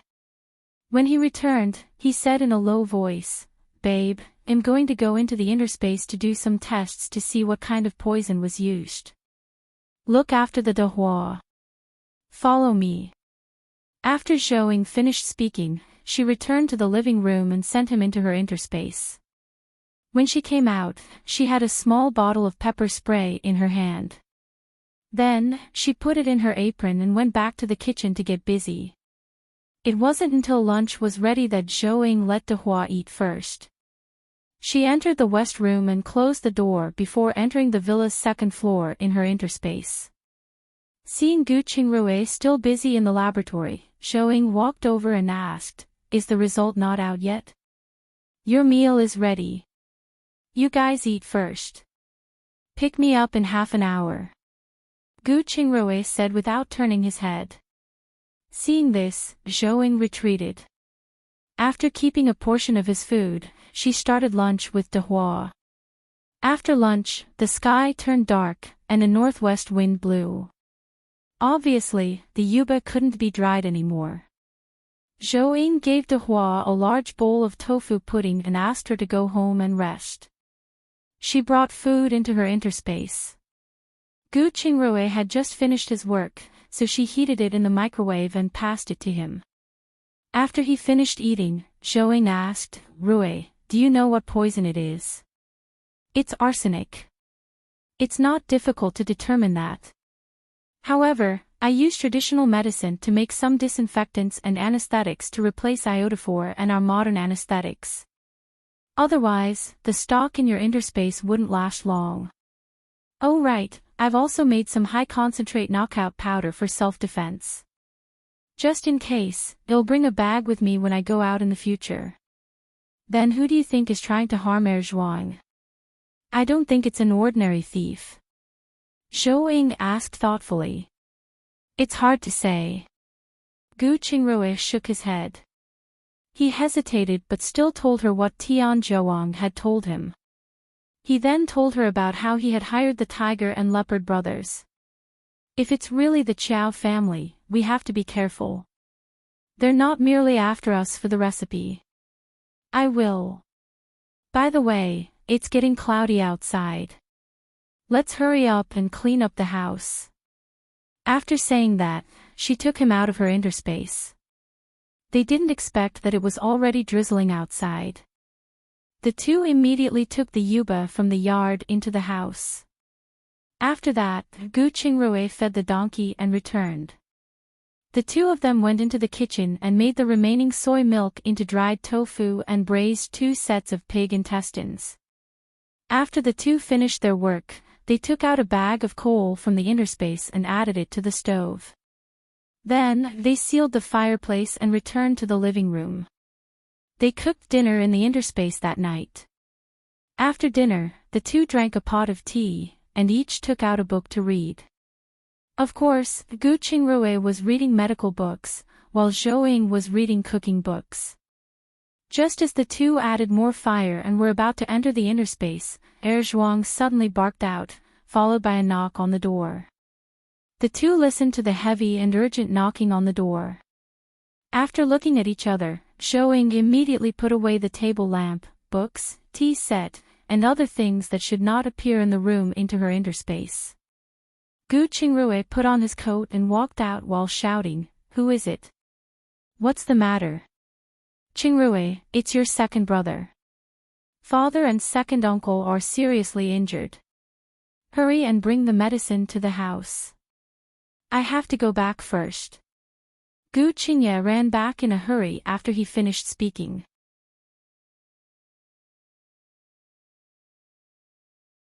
Chapter 81 Rescue. Gu Qingrui was stunned after hearing this.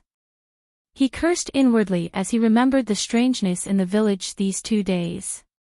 Not only were they being watched, but they also discovered their old family was selling bean sprouts, and the person had taken action. Thinking of this, he immediately turned around and returned to the house. He said to Zhou, "Babe, something happened over there, and I have to go over. Do you want to come with me or wait at home? Let's go together. If I don't go, who knows what rumors they'll spread." Zhou also began to put on her clothes. After that, the couple hurriedly packed up the first aid kit, locked the door, and walked to their old house together in the drizzling rain.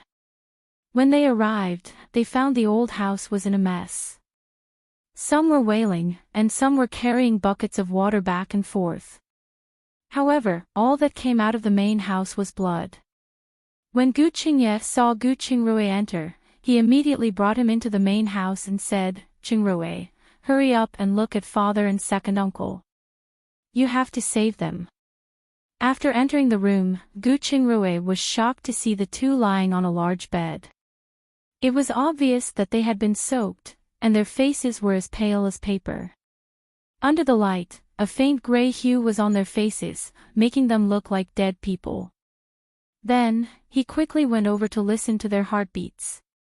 After confirming that the two of them were still alive, he said to Gu Qingye and Gu Qingji, squatting at the side and starting a fire, "Big brother, don't start a fire. You and Qingye should wash your hands and help me deal with their wounds." After he finished, he looked at Mrs. Zhao, who was sitting on the chair nervously and said, "Grandmother, take all the women out first. Remember to prepare a set of clean clothes and bedding for father and second uncle. Sai, I'll leave this place to you. If you need anything, just let me know." After Mrs. Zhao finished speaking, she sat up and then walked out with the help of Mrs. Huang. When Mrs. Liu and Mrs. Yap saw this, they did not want to go out but knew that now was not the time to make a fuss and followed quietly. After coming out, everyone saw Zhou Ying's rosy and chubbier face. But they only glanced at her and didn't have the mood to find fault with her. Seeing this, Zhou Ying naturally did not look for trouble. She turned around and pulled Gu Qingxi into the kitchen to help boil some water and stoke the fire. At the same time, Zhou Ying asked, "Qingxi, do you know what happened? How did they get so badly injured? I heard that the cargo ship encountered water bandits on the way. Not only had they robbed father's money, but they also sank the boat. So, not only did we lose all the money we earned recently, but I also heard that they had to pay for the medical expenses of the crew and reimburse the boat. More importantly, 2 people died." I'm afraid that, Gu Cheng's face fell as he said this. "Someone died. How many people are there on the ship?" "I heard that there are 8 of them. Besides uncle and my father, there are 6 other crew members. Are they all from the clan?" "No, there are some from other villages." After Zhou Ying heard this, she knew that the Gu family was in big trouble this time. It was likely that the family coffers would be emptied, and she had a headache just thinking about it. After that, she didn't ask any more questions. Instead, she asked about his recent lifestyle and was relieved to know that he was doing well. About 2 hours later, the light rain turned into light snow. Gu Qingrui and his 2 brothers had worked together to treat the wounds of the 2 elderly. After they were finally carried back to their rooms, Gu Qingrui said, "Remember not to start a fire in the house. Instead, use the method of rubbing the palms of your hands and feet to let them slowly warm up. For the next 7 days, they must eat light food, or else it will be troublesome if their wound festers. Father is already injured to this extent. You can't possibly still want to go back, right?" Gu Qingye turned his head and asked.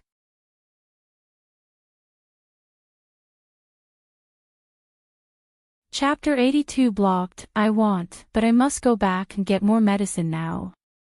Someone has to go to town tomorrow to buy some warm and nourishing herbs for me to make a medicinal meal, so I guess I have to trouble Qingye. Gu Qingrui said with a slight glance. "Why don't I write a list?" he said.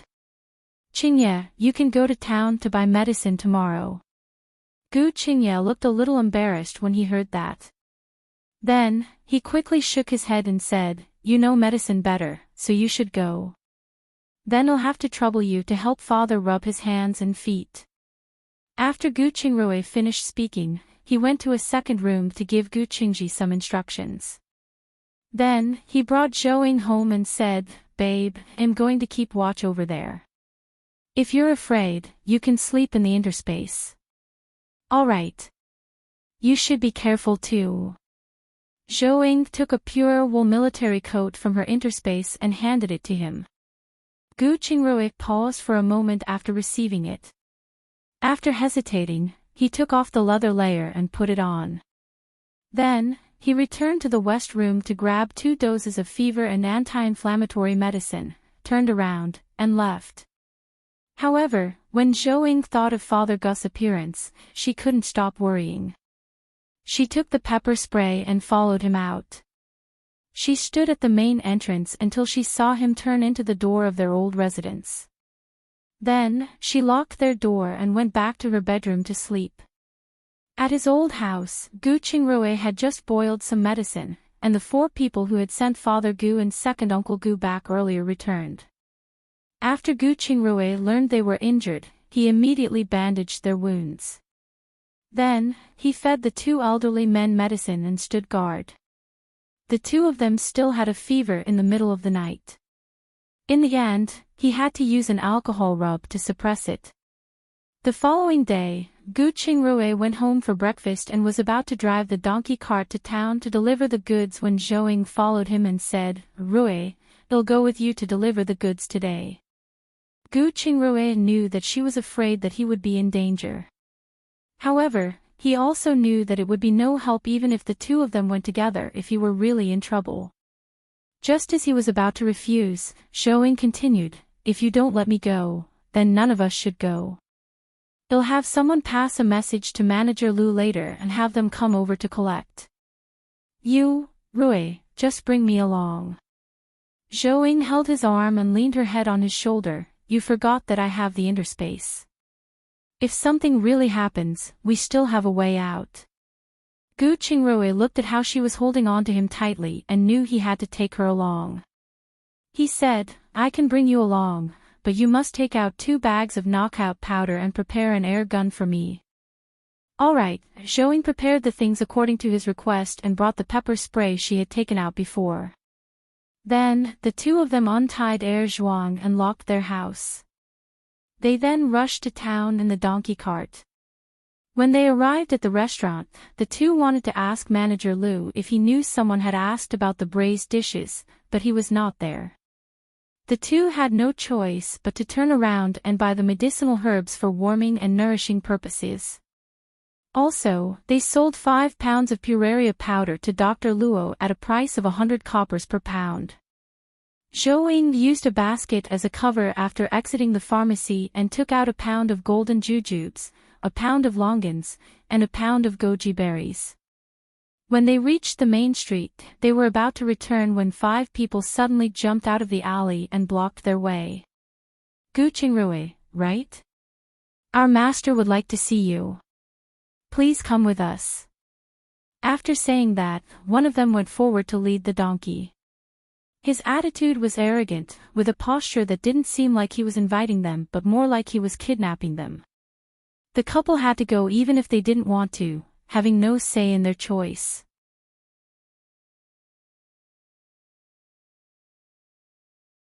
Chapter 83 Intent to kill. Seeing this, Gu Qingrui immediately stepped forward and pulled the reins. "So, who is your master? Want you know when you get there? Hurry up. Our master is waiting for you." The man looked at his empty hand and stared at Gu Qingrui with embarrassed anger. "Why don't you dare to say your names? Why do I feel that you don't look like someone decent? Indeed, it doesn't look like an invitation to me and more like a kidnapping. Could it be that you are robbing us?" Zhou deliberately shouted loudly when she saw this. If the Qiao family wanted to make trouble for them, she would ruin their reputation and see if they would still dare to be so arrogant in the future. Then, she thought of something and shouted, "Just who are you people? You're sure bold, robbing in broad daylight before so many people. Do you still have any respect for the law?" The moment she shouted, the people around her immediately hid far away. However, they did not leave, just stood not far away, watching from a distance. Seeing this, the 5 people were quite angry. The leader immediately said, impatiently, "Hurry up. Don't blame us for using force if you dare to dawdle." Still the same question, "Who is your master? If you don't even dare to say his name, we won't dare to go. What if you're a bandit?" After saying that, someone on the side echoed, "That's right. With your fiendish looks, who would dare to go with you if you don't make things clear? Are they really bandits?" "What? Look at the clothes they're wearing. Aren't those the clothes of the Chow family servants? The Chow family is sure getting more and more arrogant. There's no helping it. Since the Gu family was pulled down, the Chow family has been left unchecked. Isn't this what people often say? Among the blind, the one-eyed man is king. Be careful with what you say and not to get caught." When the man said this, he shook his head and looked at Gu Qingrui and his wife with sympathy. It seems that the young couple is doomed today. More than half of the crowd immediately dispersed. After all, the Chow family was acting pompous recently. It would be troublesome if they targeted them. The voices of the people around them were not loud but not soft either. The 7 people who were surrounded in the middle naturally heard them. Seeing this, the 5 servants blocking the road knew they couldn't delay any longer. Therefore, the leader directly grabbed the donkey's reins and pulled them into an alley. Gu Qingrui knew he could not avoid this, so he nodded and turned to Zhou. Zhou understood and took out the things she had prepared before. She then quietly handed him a pack of knockout powder while she hid the pepper spray in her sleeve. Soon, the group stopped at the courtyard entrance, leaving one person to look after their things while the other 4 led the young couple in. When they arrived at the living room entrance, the leader went in to report before bringing them in. After the young couple entered, they saw a middle-aged man sitting in the middle, drinking tea and playing with prayer beads in his hand. The 2 of them looked at each other and stood still, waiting for him to speak. Elder Chow, sitting opposite them, looked at the calm and composed couple and was very surprised. At the same time, he also had some respect for them. Because even he couldn't be so calm in such a situation. However, it was a pity that they were destined not to be friends, and he intended to get rid of them. After all, this young couple would definitely be his obstacles in the future. After that, he put down his teacup and sized up the 2 of them. When did the Gu family become so unruly, not even greeting when meeting someone else?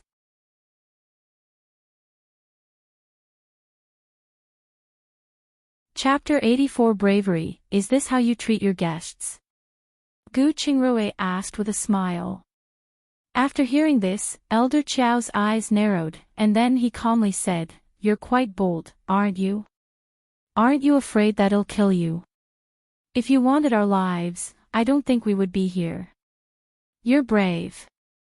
As someone who has died once, what else can't he accept?" Hearing this, Elder Chow laughed. He knew he would not be able to gain any advantage with his words, so he said directly, "I heard that you have a braised recipe. If you hand it over, I can spare your lives and let you continue to sell tofu. So you're the one who's been asking for the recipe for the braised intestines? May I know your name?" Gu Qingrui asked him back on purpose to test his temperament. "You don't know who I am. I've never seen you before. Ha ha ha. Interesting, you don't even recognize your enemy. It seems that your father really doesn't care about you." After Elder Chow said this, he stood up and said, "In that case, how about you come under my wing? I guarantee that you'll be able to live a good life. A person who doesn't dare to say his name is not worth my loyalty." When Elder Chow said this, he remembered that the recipe was Zhou Ying's. Then, he flicked his sleeves and walked over to her with a smile. "Miss Zhou, if you follow this stubborn and silly boy, you won't have a day where you can make a name for yourself. Why don't you come with me and be my 4th wife? With your craftsmanship and my connections, we can make huge profits from our cooperation. Come and read on our website Wuxia World site. Thanks, since you know who we are, you should know that although our marriage was to wash away bad luck and married by imperial edict." Zhou Ying turned her head and said with a blank expression. In other words, their marriage was registered with the emperor. Unless one party died, it would be valid for life. This was also the main reason why the Gu family, including Gu Shengruo's original body, insisted on keeping her even if they hated her. When she looked at his oily, fat face, it was so disgusting that she had to look away after only one glance. When Elder Qiao noticed the disdain in her eyes, he was furious, but he knew that she was telling the truth. His face darkened when he thought of this, and he said, "Since you don't know what's good for you, I won't waste my breath on you. As long as you hand over the recipe, I'll let you go. Otherwise, don't blame me for being rude. I've long heard that Elder Qiao has become arrogant and tyrannical. It seems that's your true nature." Gu Qingrui laughed. "You're really bold," Elder Qiao said through gritted teeth. "Men," he shouted. "Tie them up and interrogate them. Let them go only after they tell us the recipe." As soon as he finished speaking, the man who had brought them in immediately rushed towards Gu Qingrui. However, as soon as he got close, Gu Qingrui threw him over his shoulder and slammed him to the ground. He grabbed his leg and dislocated his ankle to resolve the situation as quickly as possible. At that time, the remaining 3 people also rushed in. After pausing for a moment, they all ran toward Gu Qingrui. Gu Qingrui was delighted when he saw this. As long as they didn't harass Zhou Ying, he would go easy on them. He didn't hit them where it hurt, just avoided them and dislocated their arms and legs. In the blink of an eye, only one of the 3 people was still standing, but he didn't dare move forward. Seeing this, Elder Qiao was also quite frightened. According to his investigation, Gu Qingrui should have been only a weak scholar. Elder Qiao did not expect him to know martial arts and, more importantly, to be so good at fighting. Then, while his men were confronting Gu Qingrui, Elder Qiao turned his eyes to Zhou Ying, who was also watching the show. He quickly ran over and was about to grab Zhou Ying's neck to threaten her.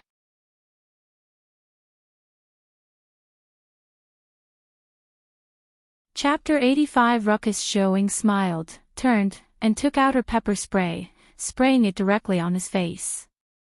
"Arg!" Elder Qiao screamed. He covered his face and retreated a few steps, screaming non-stop. Seeing this, Gu Qingrui stepped forward and kicked the last person's chin. While he was in a daze, Gu Qingrui dislocated his arm and pushed him to the side. Then, he turned around and pulled Zhou Ying out. When they rushed out of the house, they ran into the person guarding the entrance and a woman with a rolling pin. Gu Qingrui immediately rushed to the man. Zhou Ying was afraid of getting injured, so she did not fight the woman head-on. She took her pepper spray and sprayed it at her 3 times. The woman could only cover her face and blindly wave the pin in her hand. Zhou Ying saw this and went behind her with a smirk on her face. She kicked her butt, causing her to fall into the mud. Gu Qingrui was also done. He smiled and shook his head. "Babe, let's go." Zhou Ying responded and immediately ran out.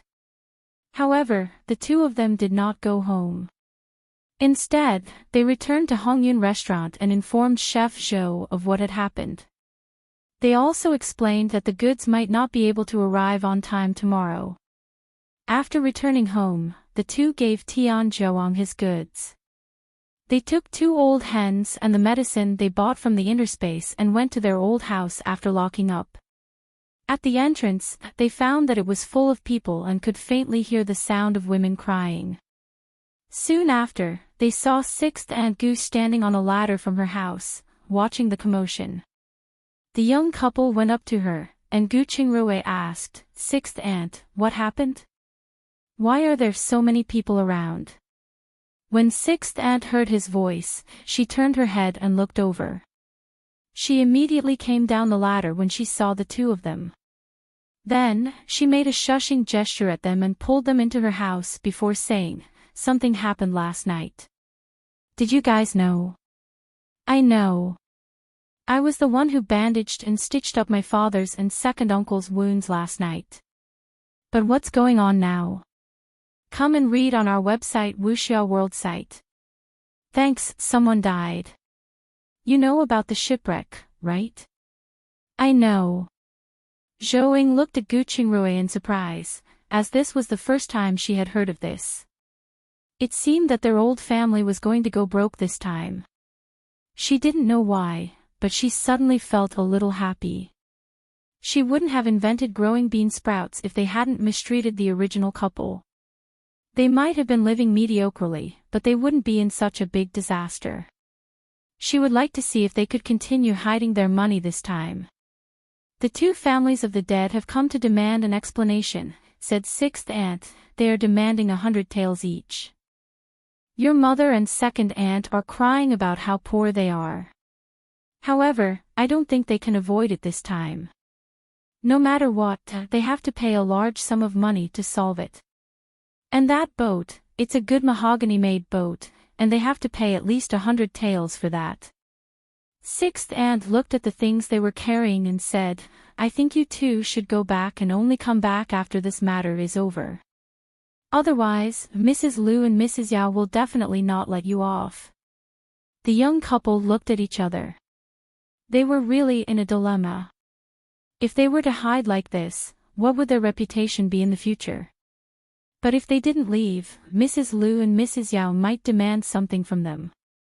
In the end, the couple nodded simultaneously and decided to go over. Because no matter whether they hid or not, if Mrs. Liu and Mrs. Yao chose to cling to them, they would not be able to dodge it. It would be better to be on the higher ground so that they would have a good reputation. Thinking of this, Gu Qingrui asked, Sixth aunt, is the village chief and patriarch inside?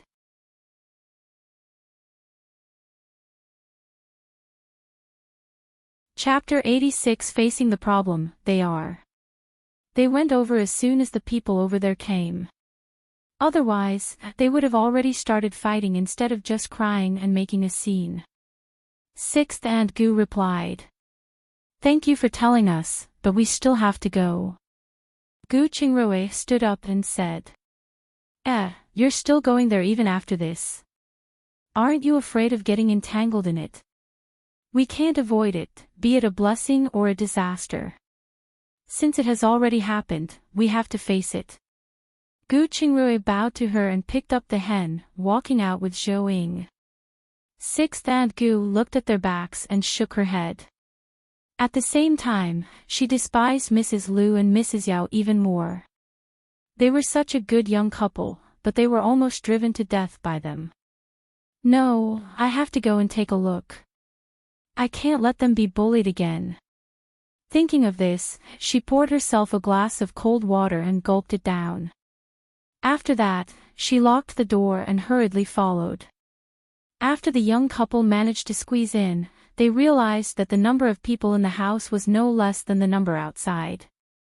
They were all sitting there with small stools, as if they were planning to live here if they weren't reimbursed.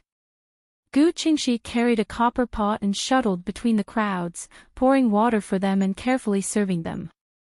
The two looked at each other and then walked into the house. When the patriarch saw them coming in with their things, he stood up and said disapprovingly, Why are you guys here? Aren't you supposed to be making tofu? I don't know if I can continue.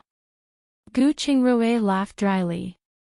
He did not hide the fact that they had been stopped and threatened to hand over the recipe for the braised intestine. What? The Qiao family has set their sights on you. Mrs. Qiao said with anger. When Mrs. Liu and the others heard that, they gradually weakened their crying and perked up their ears to listen. Come and read on our website Wuxia World site. Thanks, well, if I didn't know some fighting skills, maybe you would have to collect our bodies tomorrow. Gu Qingrui nodded. The patriarch's face turned extremely ugly after hearing this. This Qiao family was getting increasingly excessive and was planning to continue opposing their clans for more generations. Then, he asked, So what do you plan to do? You can't keep hiding like this. They'll definitely come to you. Let's wait for my father and second uncle to wake up first. Gu Qingrui looked at Gu Qingji and Gu Qingye and asked, "By the way, have father and second uncle woken up yet?" "No," the two men shook their heads in unison. After that, Gu Qingye continued, "But their body temperatures have returned to normal, so they should wake up sooner or later. You two should have a seat, don't just stand." After saying that, he asked the women to squeeze out a bench for them. "Thank you, Qingye." Gu Qingrui carried the things in his hands to the foot of the wall and then sat on the bench with Zhou Ying. "Uncle, Grandpa Village Chief, did the village investigate yesterday's incident?" "Do you know who did it?" he asked. "What do you think?" the patriarch asked. "I think it's the Chow family. If the robbers really did it, they wouldn't hurt the hostage. But we don't have any evidence, so you must be careful." "I will." Gu Qingrui paused for a moment and nodded. They seemed to have also guessed that the Chow family had done it but just had no evidence. However, even if there were enough evidence, it would be useless. The Chow family must have someone to rely on since they dared to be so arrogant. The person backing them was not someone the Gu family could deal with in their current state. There seemed to be only two ways to solve the Chow family's problems: either they secretly snuffed them out or they found a more powerful backer to oppress the Chow family completely. Otherwise, they would never have another peaceful day in their life.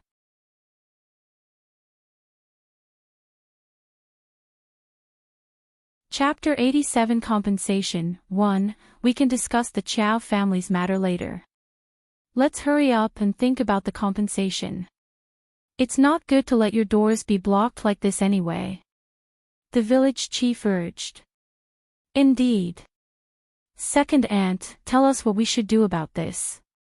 After the patriarch finished speaking, he looked at Mrs. Chow. However, the way he looked at her was complicated, but most of it was filled with hatred. At that time, Zhou Ying only remembered that the old madam's surname was Chow. Could it be that the enmity between the two clans was because of her? Then, she raised her head and looked at the old lady seriously. However, because she was too old, she really could not see anything other than the vicissitudes of life and embarrassment. After Mrs. Chow was called out, she sighed deeply. "You all know my family's situation. Their request is too high, and we really can't afford it. Can you guys discuss and ask them to lower it slightly, at least come up with a compromise?" Indeed, even if an employee in the capital were to get into an accident, it wouldn't cost 100 taels of silver. "They are clearly extorting us," Mrs. Liu said as she wiped her tears. "That's right. The imperial court only gives each family a death gratuity of 10 taels of silver as compensation." Mrs. Yao agreed. "Then why don't you guys give us a number? We can sit down and discuss it. If you guys keep crying like this, you won't be able to solve the problem," the village chief said impatiently. "Indeed, just say a number that you can agree on. At least we'll have a better idea of your lower limit, right?" The patriarch agreed. After hearing this, Mrs. Liu and Mrs. Yao looked at each other and said simultaneously, 10 taels each.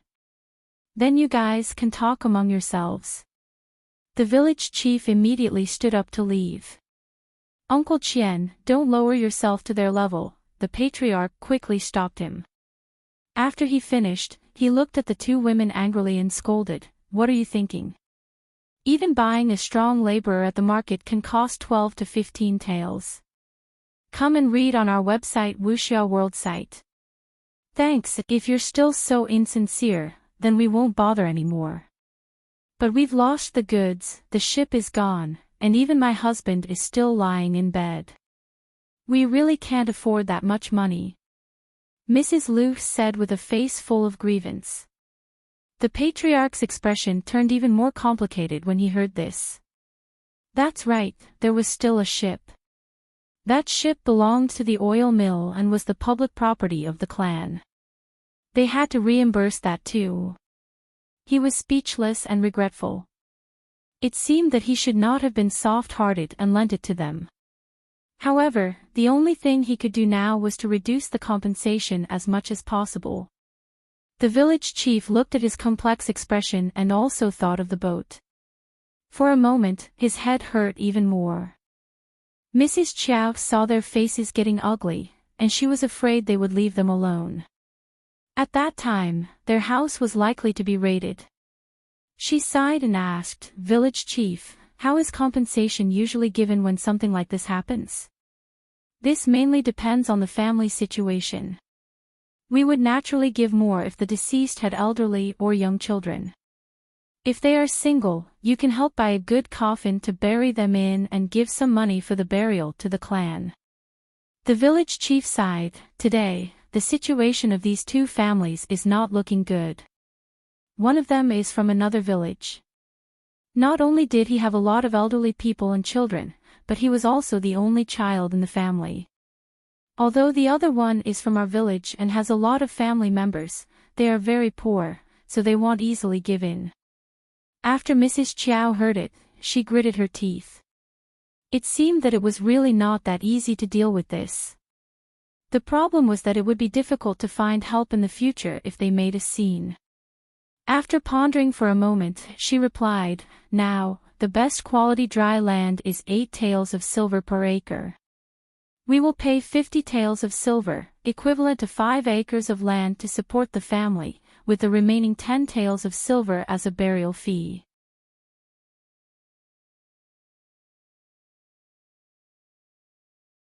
Chapter 88 Compensation 2. Mother, that's too much.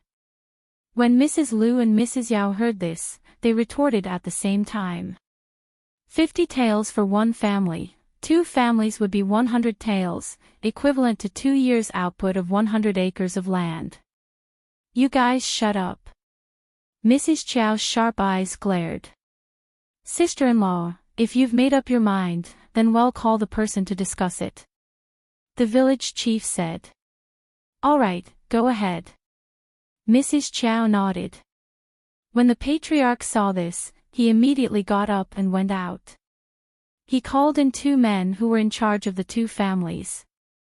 After they sat down, the village chief said a few polite words before talking about the compensation. Of course, the other side couldn't agree at the beginning. However, under the tearful complaints of Mrs. Lu, Mrs. Yao, and the other women, it was finally set at 60 taels of silver for each family. After confirming, the patriarch said, "There's also the matter of the boat. Since it's not easy for your family, you can pay it off in 2 years. 30 taels a year, and the end of the year." "What? A broken boat costs 60 taels of silver?" Mrs. Yao exclaimed. "That's an excellent mahogany-made boat. You can calculate how much the wood alone costs," the patriarch said in an unpleasant tone. "Mother, let's just listen to the patriarch." Gu Qingji gave Mrs. Yao a look at this time. He had seen that boat, and it was a medium-sized boat that needed at least 4 people to row. 60 taels of silver weren't considered expensive for that. Sob, "I really can't continue living like this." When Mrs. Lute saw this, she knew the patriarch was not extorting them. This time, she cried for real. With such a large sum of money out, they would have to wait 10 years before they could recover if their family had no substantial business. When Mrs. Yao saw her crying, she also began to cry. Mrs. Huang and the other concubines also immediately began to cry. "All right, stop crying. Hurry up and get the silver." The patriarch slammed the table impatiently. "Come and read on our website Wuxia World site."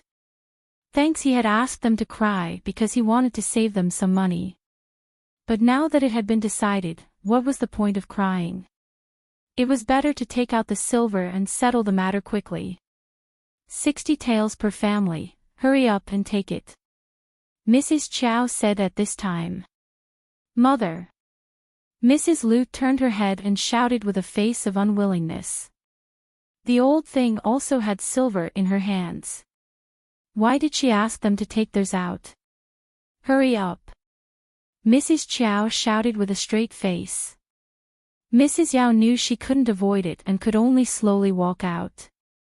Mrs. Lu looked at Gu Qingrui and said, Qingrui, you know what's going on at home. You and your wife should at least contribute something, right? Without waiting for Gu Qingrui to speak, the patriarch and Mrs. Chow shouted simultaneously, shut up. Of course, the reasons for the two people stopping her were different. The former was unhappy about Mrs. Liu's tone and stood up for the young couple. The latter was more concerned about their dignity. Previously, the husband and wife had left the family with nothing. If they were forced to pay up now, they would really lose their remaining dignity. Mrs. Liu was startled by their repeated attempts to stop her and could only obediently return to her room to get the silver. Fortunately, the two of them weren't stupid. The silver they took out was in small broken amounts, and they added in strings of copper coins. Mrs. Yao had even taken out the silver hairpin she had bought earlier, giving off the feeling that she was at the end of her rope. Regardless of whether the people believed it or not, the two families felt much better after the patriarch helped them increase the amount of silver they had received. As soon as they left, the people who were watching the show gradually left as well. The patriarch stood up and said, Aunt, since we're done here, we'll be leaving now. Let me know in advance if you need anything in the future. All right, I'll come to thank you when the two brothers wake up. Mrs. Chow said as she stood up and sent him and the village chief out. After they were sent off, Gu Qingrui went to see Father Gu and second Uncle Gu. After ensuring their condition had stabilized, he asked Mrs. Liu to prepare some millet porridge and went home.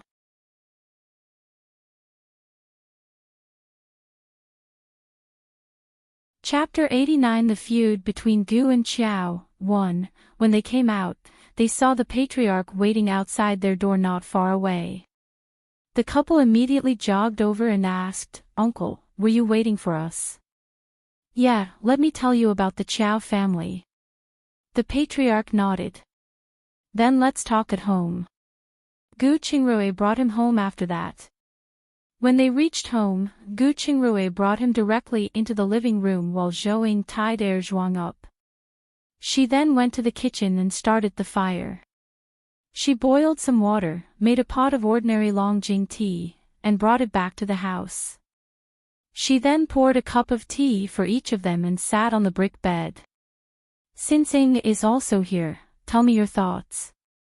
The patriarch suggested as he picked up the teacup and blew on it while slowly drinking the tea. Gu Qingrui nodded and glanced at Zhou. Uncle, I've discussed this with Ying before. I'd rather give the recipe for the braised intestines for free to someone else than to the Qiao family. Yes, there's a phrase called insatiable. If we compromise this time, they might become even more demanding in the future. When that time comes, we only have two choices. One is to continue to compromise, become their slaves, and be their dogs. Since we are going to resist sooner or later, why don't we start now? Well, let him know that the Gu family isn't easy to deal with. Zhou agreed. Insatiable, that's an apt way to put it. We really can't back down on this matter. Otherwise, I'm afraid that there won't be a place for the Gu clan in Shanghe village. The patriarch said in agreement. I won't hide it from you, he continued. The oil mill hasn't been stable recently. If I hadn't found out in time, something might have happened to it. What happened? They want to destroy the oil mill. Gu Qingrui asked in surprise. You can say that. Our clan's oil mill has persisted until today because of Master Wan's skills. The oil he can produce is fragrant, clean, and clear. Even the county headquarters uses our oil. Come and read on our website Wuxia World site. Thanks, about half a month ago, he was almost kidnapped. If it weren't for the people from the oil mill who found out in time, our oil mill wouldn't have been able to last. Recently, I asked your brother Qinzhen to send someone to investigate and finally found out about Dongxin Building, which is the Qiao family's business. So that's how it is. Then, uncle, you mean that we should unite and resist together? Gu Qingrui nodded in understanding. That's right. Since the Chow family doesn't want us to live a peaceful life, we don't have to be afraid of them. May I ask, how did the Gu and Chow families become enemies? The patriarch froze for a moment. He sighed and continued, speaking of which, I have to start from the generation of your great-grandfather, who is my grandfather. 100 years ago, my grandfather and the older generation of the Chow family were brothers who fought together. After their business gradually started to build up, the two families got married and had children one after another. When your grandmother, the eldest daughter of the Chow family, was born, she was engaged to your grandfather. Unfortunately, later on, the great-grandfather of the Chow family had some other thoughts and took in a concubine. That concubine was ambitious and took advantage of the time when old Master Chow was out to harm your great-grandmother. As the saying goes, with a stepmother comes a stepfather. Your grandmother suffered a lot at home later. Fortunately, your grandfather grew up and liked your grandma, so they got married smoothly. However, after they got married, your grandmother's stepsister, also your great-aunt, had her eyes on your grandfather. She even almost caused your grandmother to have a miscarriage when she was pregnant. Later on, your great-aunt was tricked by your grandmother into marrying a drunkard and was beaten to death. When that concubine found out, she wanted to exact revenge, but old Master Chow stopped her and imprisoned her in the estate.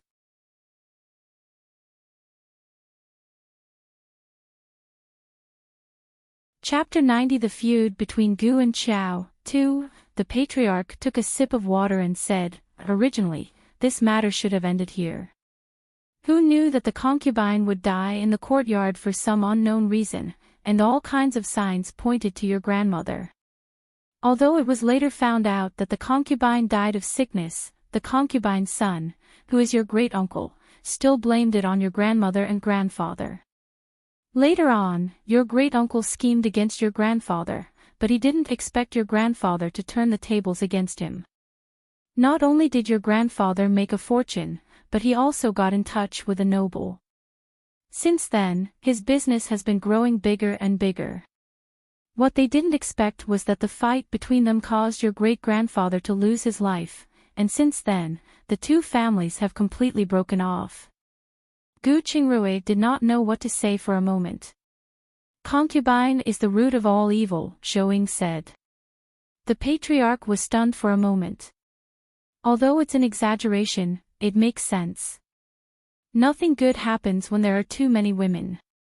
Therefore, without huge benefits, I'm afraid there's no possibility of reconciliation between the two families, he said. You must be careful in the future. Also, if the situation doesn't look good, let me know. The entire Gu clan must unite. I understand. Then the Qian clan, the patriarch pondered a moment and said, We've lived together for so many years, so they're worth trusting. Besides, you've saved the Qian family members' lives twice in a row, so they shouldn't stab us in the back. However, black sheep are also among them, so we still have to be careful. I understand. Gu Qingrui replied. Yup, that old coot from the Chow family is a sinister and grudge-holding person. Don't be careless. Thank you for your reminder, uncle. We're a family. Don't be so polite. You guys go ahead as I have to go to the oil mill. After the patriarch finished speaking, he stood up and walked out. Come and read on our website Wuxia World site. Thanks. After he left, the couple drank a glass of water and told De Hua they were going up the mountain. When they reached the mountain, they each took a saw and began to cut some dead wood. They kept the big ones for later use while turning the small ones into firewood and storing them in the interspace. Otherwise, the firewood stored at home would not be enough if they were to make yuba every day. On the other hand, as soon as Manager Lu returned, Chef Zhou told him how the Chow family had threatened Gu Qingrui and his wife. Manager, what do we do now? Do we buy tofu from another shop, or do we just drop in to collect the goods? Braised intestine recipe. It's the one that you bought from the dock, right? Yes, I've tried it. It's similar to braised dried tofu. It should be the same recipe. But yeah, Miss Gus' cooking skills are excellent. I still haven't figured out what spices were used in it. After saying that, Chef Zhou hesitated for a moment before asking, why don't we buy the recipe? Manager Luke shook his head. We could have asked if it was before. Now that the Chow family has made a move, it would be akin to looting a burning house if we asked now. Let's wait for them to offer. As for the tofu, it's better to go to them and get the goods. Yuba is our main dish at the moment, and no one can make it. Alright, he'll send someone over tomorrow morning. After saying that, Chef Zhou turned around and walked out. Remember to bring some silver when you go. Understood. The Chow family. After Elder Chow had recovered from his treatment, he used a cold towel to cool his eyes and gritted his teeth as he said to his butler, Chow Mu, later on, find someone to teach that pair of little bastards a lesson properly. Since they refuse my kindness, then I'll make them kneel and beg me to take their recipe.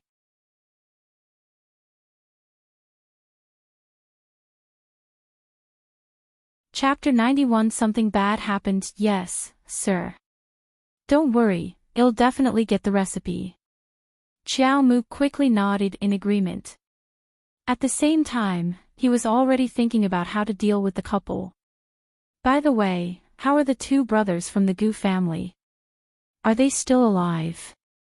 Master, I heard they are still alive but haven't woken up yet. Oh, they're really lucky. Who treated them? I heard that it was Gu Qingrui. They bought a lot of supplements this morning. What a bitch. He's already been chased out of the house, yet he still helps them out. Although Chow Mu disagreed with what he said, he did not refute him and only nodded in response. Alright, you can leave now. Keep an eye on the Gu family. We can't let them rise up again. Yes, I'll make the arrangements. After Chow Mu finished speaking, he turned around and left the study room. After he came out, he immediately called a servant over and gave him a few instructions, asking him to do something. However, as soon as the two separated, the servant was stopped by Cui for some questioning before he could leave. Cui hurriedly ran back to the backyard and said, Miss, it's bad. Something bad happened. Shut up. Don't you know how to speak? Nothing bad will happen to me. Miss Liu, whose real name was Miss Chiao, knocked on her head and said, Yes, me and my stupid mouth. Cui quickly apologized. Alright, hurry up and tell me what happened out there. Miss Chiao said after sitting down. Yes, Cui replied. She then told her everything about how Elder Chiao had tried to forcefully demand Gu Qingrui and his wife for their recipe, how they had counterattacked, and how Chow Mu had finally decided to deal with them. What? How did they get into a fight so quickly? Miss Chiao said in a panic. Come and read on our website Wuxia World site. Thanks, it's all Zhou Ying's fault. If it weren't for the braised intestine recipe in her hands, they wouldn't have attracted the master's attention this quickly. No wonder the villagers call her a jinx, she's really unlucky. At this point, Miss Chow paused and said uneasily, but what should we do now? Brother Gu is definitely not Uncle Chow's match. Why don't you go and beg master, young lady? Cui hesitated for a moment before raising her head. Are you stupid? My father wants nothing more than the death of the Gu family. How can he let them go? Miss Chow expressed her displeasure. It looks like the only way out now is for Dr. Gu to marry into the family, she said shyly. But Dr. Gu, now, so, we can't wait any longer. There's not much ointment left. Go and ask him to send the ointment to the manor tomorrow. Yes, I will give out orders immediately. Remember, you must avoid my father's people. I know. Don't worry, miss. Chuier ran out with a smile after she finished.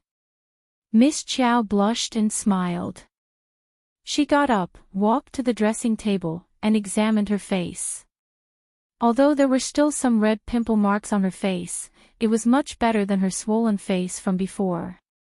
It also revealed her round, sweet, and lovely face. When she saw this, she couldn't help but think of the handsome, slender, serious, and highly skilled Gu Qingrui. However, her expression immediately froze when she thought of his attitude towards her. She couldn't understand how she couldn't compare to Zhou Ying. In terms of status, although Zhou Ying was a young lady of a political family, she was not favored at all. She was not as pampered as she was, the legitimate daughter of a merchant. However, in terms of appearance, she had never seen her before. So, it seemed like she had to meet her. You're tuning into the LoveLore Library YouTube channel. We're so grateful for your support, and don't forget to subscribe to join us on this incredible journey through captivating stories. Your generosity through donations truly makes a world of difference, as it's the primary source of revenue that allows me to expand and enhance this channel for you. Thank you from the bottom of my heart for being a part of this adventure.